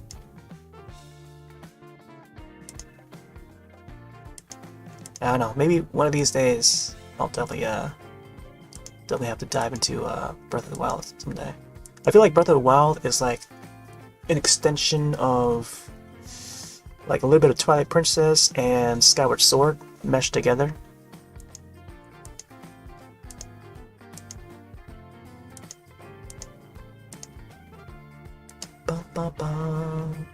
We'll see how I feel after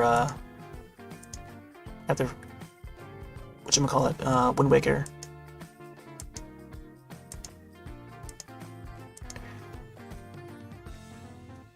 I also gotta figure out how I'm gonna add funds to my Wii U. I think I might have a few dollars left, but I gotta see for like Phantom Hourglass or something. There's quite a few titles I want to get from the eShop still.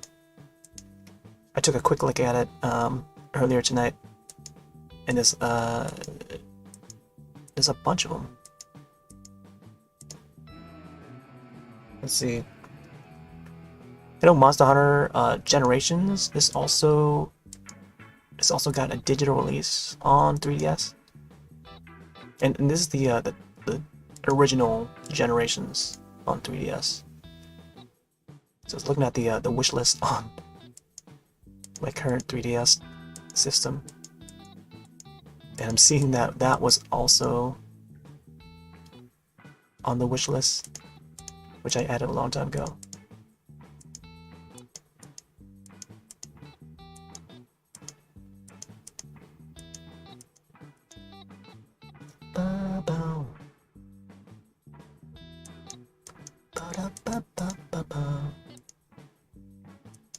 Okay.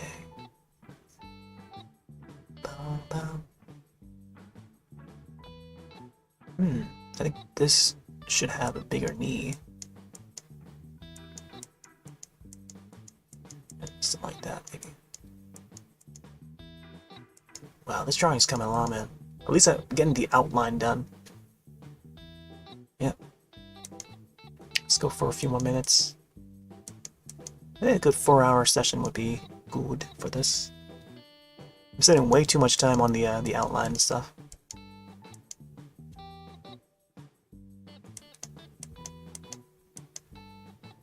Just give her more muscle. Can't really see much of these muscles.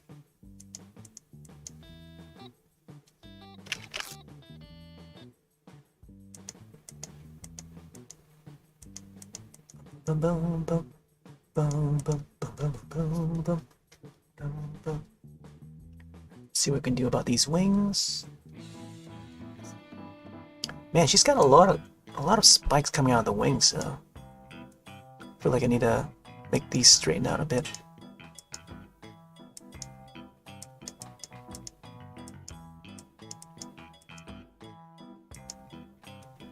Yeah, it goes all the way down too.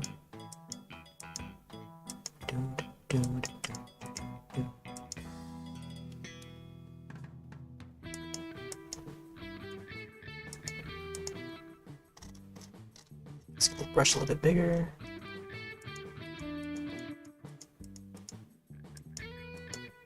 Boom, boom, boom, boom, boom, boom, boom, boom.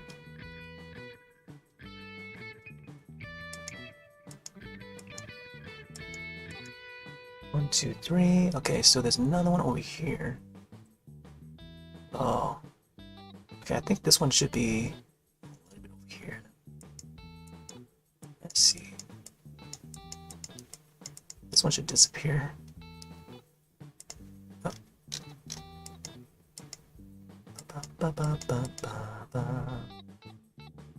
Okay, now for this wing. Let's see. Yep, these should spread out.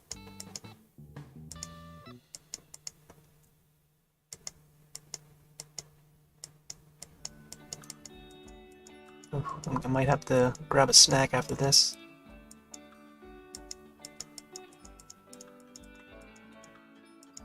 Bum, bum, bum, bum, bum, bum, bum, bum, bum. I should make it like bend.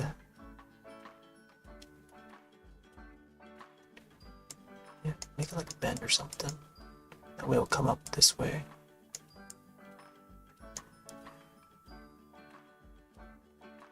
Bum, bum, ba, ba, ba, ba.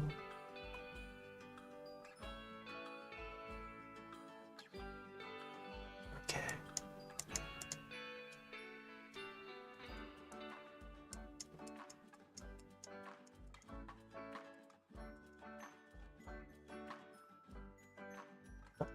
It's a lot of different ridges, like right here, where the wings start to bend.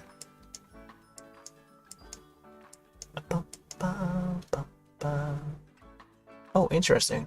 Man, there's like no spikes. I'm looking at the images, or this specific pink Rathian from Monster Hunter Online, which was that PC game that got shut down. Doesn't seem to have these hairs on it. Interesting, huh? Okay, let's get some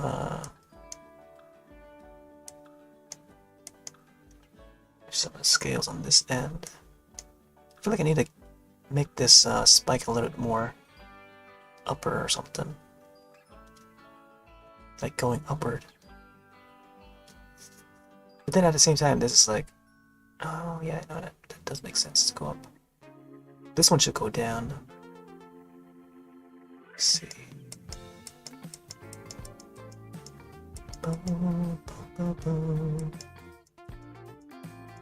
Yeah, this one should go down like this. Okay.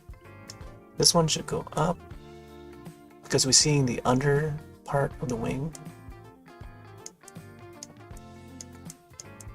Yeah, I'm gonna have to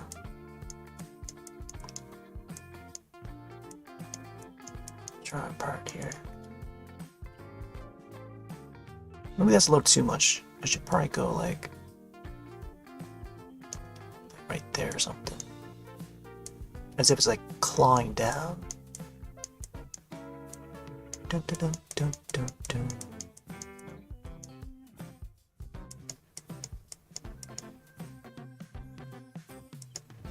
This one. Let's try and make it bend this way.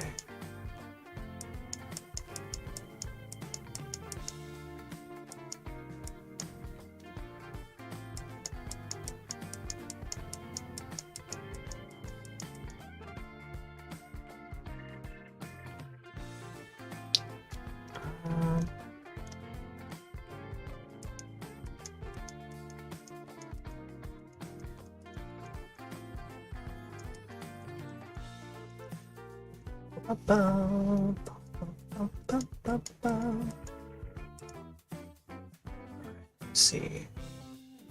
So we got this part, the end of the wing, curving this way, and then one of the, I don't know what they call this part of the wing, where it like breaks.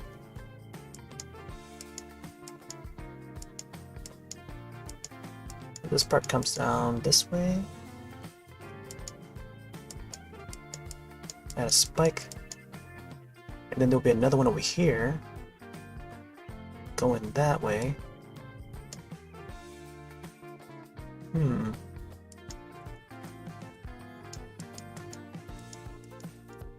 you go, something like that. Okay. Let's get those patterns in.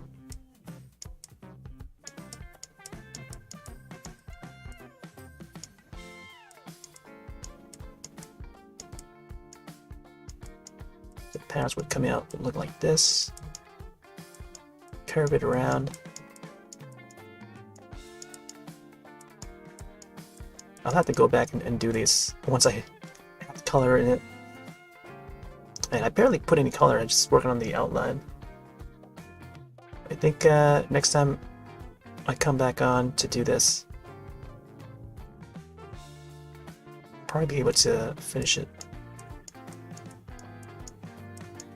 Ba, ba, ba, ba, ba, ba. Ba, ba, ba, ba, ba, ba, ba, ba, ba, ba, ba. Ba, ba, ba. Ba, ba, ba, ba, ba, ba, ba, ba.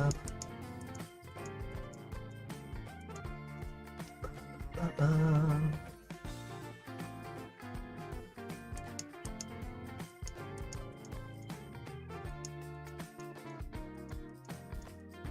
There we go. Okay. Let's see if there's anything else we can add.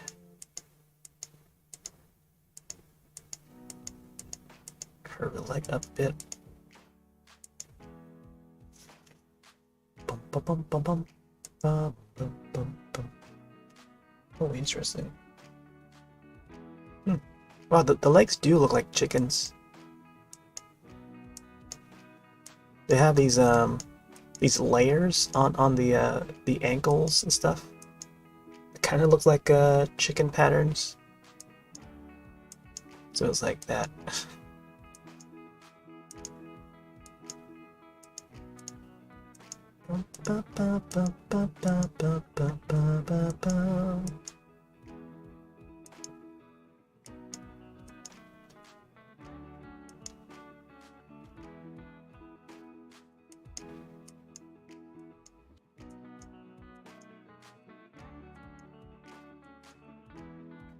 Okay.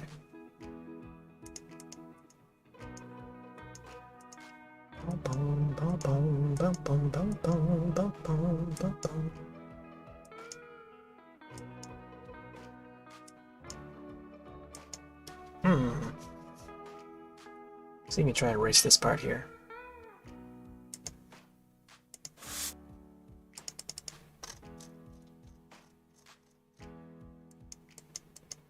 Oh yeah, I forgot about the tail. I didn't get to add the tail yet.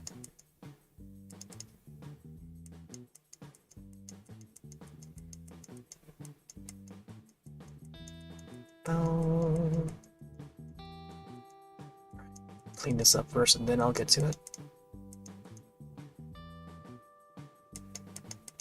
Bow, bow, bow, bow, bow, bow.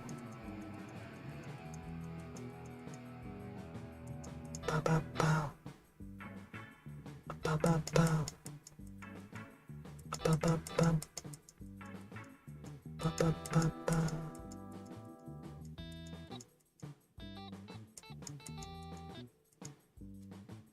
Bow, bow, bow. Bow, bow, bow, bow.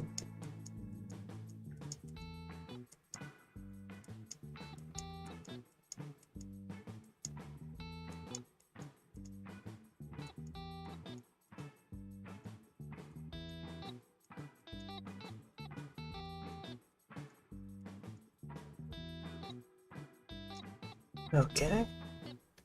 This one I gotta fix it here. They might have the color in that spike up here.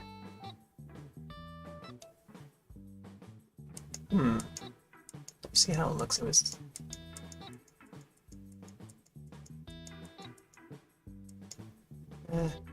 Might be a little too thin there.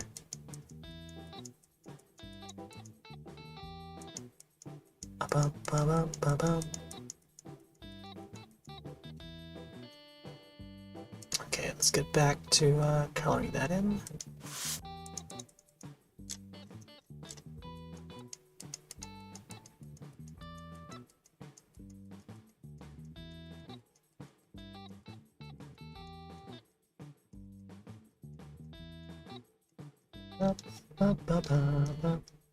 Needs to be a little bit more jaggy. A jaggy edge.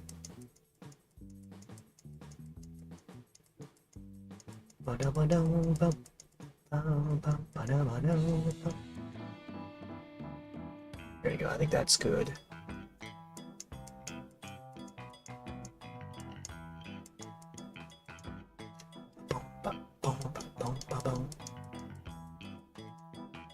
Let's go a little darker.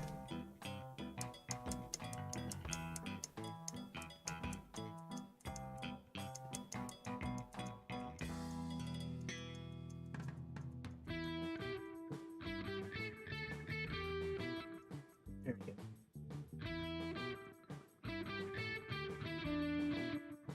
Maybe a little too big, but we'll see how this. I think it's fine.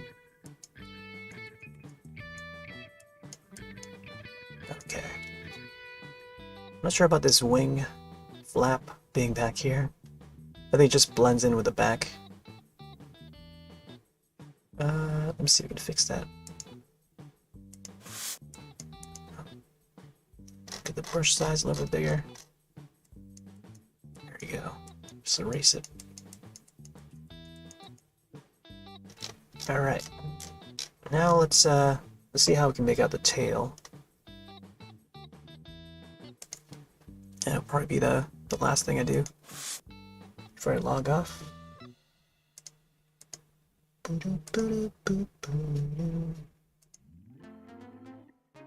Man, the pig Rathian looks so good in stories. I don't know if it shows up in stories 2 at all though. Oh, I need to erase this part too.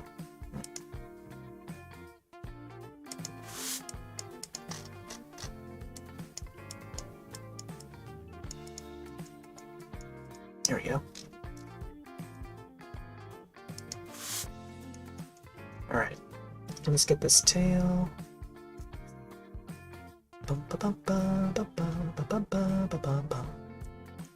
Whoop.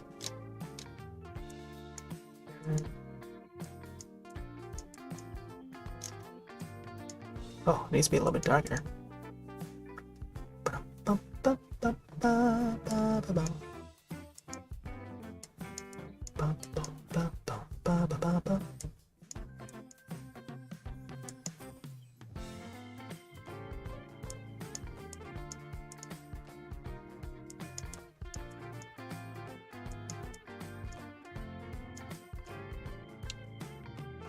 Alright, let's see how this tail is going to be shaping.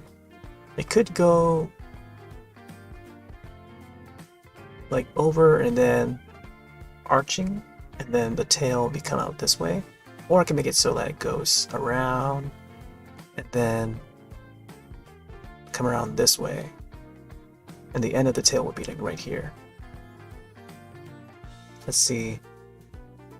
I think I try to lightly draw the lines out.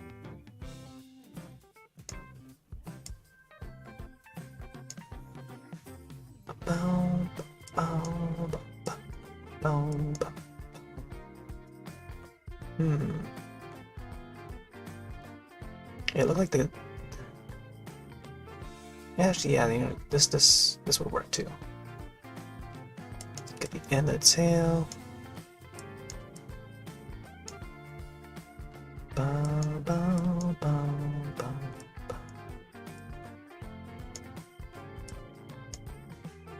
There you go, something like that. Spikes coming out. Now I gotta really like look at how they laid out the spikes for these and the tail itself. 1, 2, 3, 4. Let's see, 1, 2, 3, 4. Then you have these two.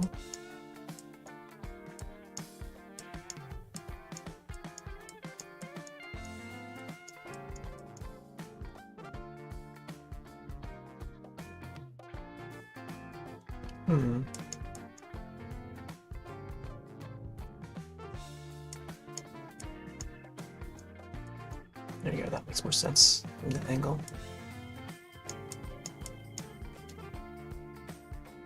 And then just connects to the rest of the tail here. Little spikes on the side and top.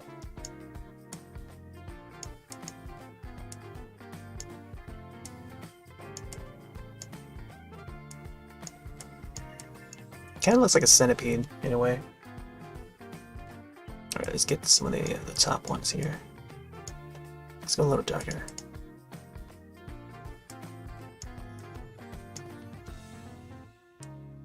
Oh, I feel like once I start adding color to the tail, it's gonna be lost. The outline is gonna be lost. So I might as well just make these dark triangles. Get them in place.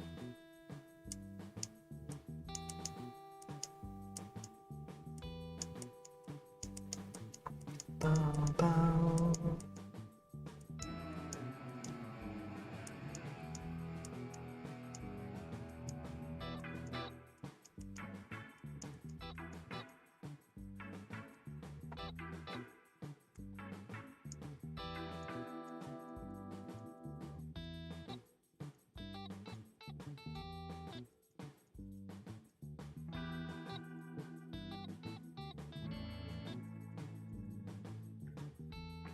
Now it's just lining up the spikes.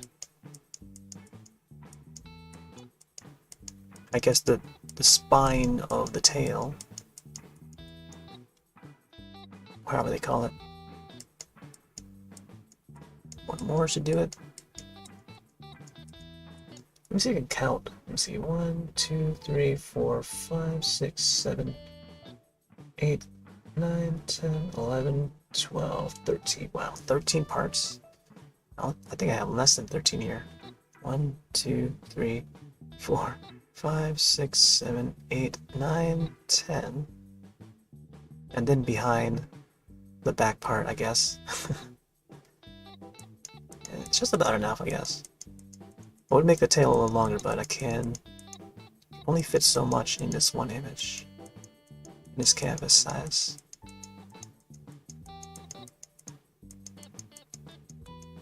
Alright, so we get this tail spines, and then let's see, get the rest, the shapes in.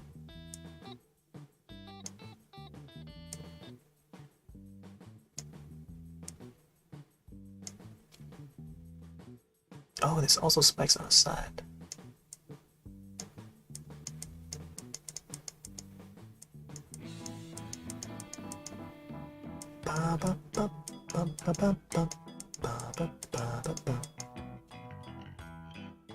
Huh, interesting. So the spikes don't pop up until like later in a tail.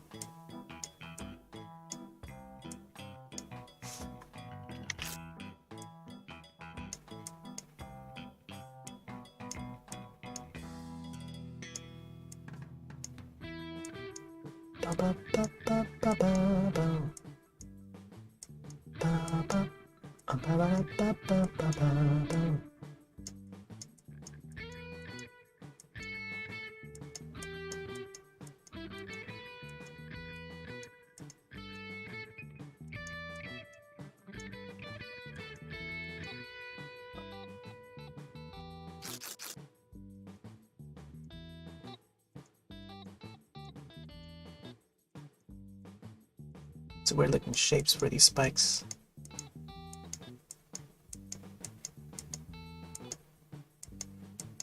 Okay, there you go. Something like that.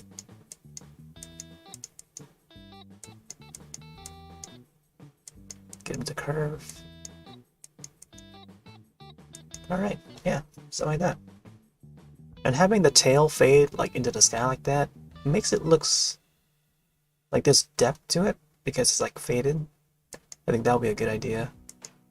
I think I'll probably just get the color of the sky and just like lightly paint over it so it looks like it's faded. So it gives it like this like little mist or fog, some atmosphere to it. Alright, let's get these spikes a little more colored. I feel like these the tip of the tail spikes should be a little shorter. It's okay.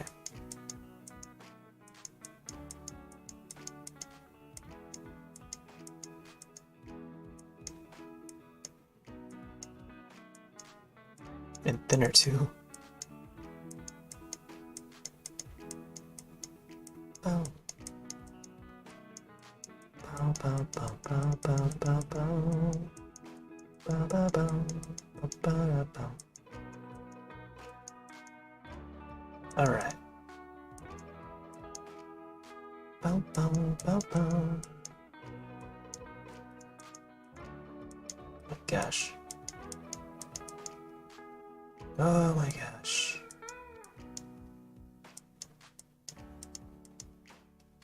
Man, still got a long way to go with this.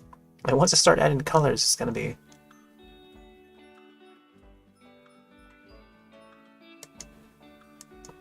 Man, this is gonna be... This is already a gnarly looking image already. The tongue in. Oh, also the nostril. Let's get the nostril right here. Okay, yep, so like that. There you go. Alright. I think it might be it for tonight. Get some more marks in. Then we have to add more marks to these later. I have the color in first. Get the base color in throughout the whole body and then adding more details to it. Refining it. But yeah, this is going to be a long one. Oh, I didn't get to save it as often. Let's do that now. There you go. So yeah, this will be it for tonight. We got a pink Rathian. Wow. Get a thumbs up. But yeah, thanks all for dropping on in. Got to rant about all the Nintendo stuff. I need to look into to what I want to get for from the digital eShop on those older Nintendo systems. So I can see what I can broadcast. But yeah, I'll say that for another day. And another rant.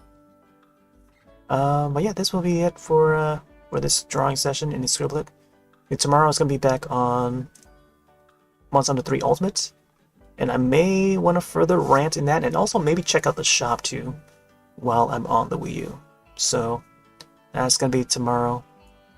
I'm not sure what time I'll be hopping on, but definitely may possibly be an extended session as before.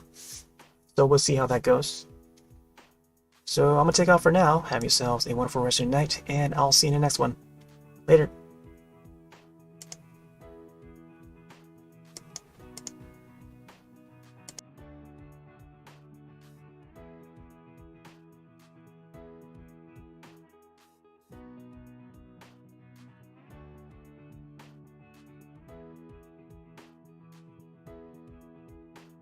See you next time!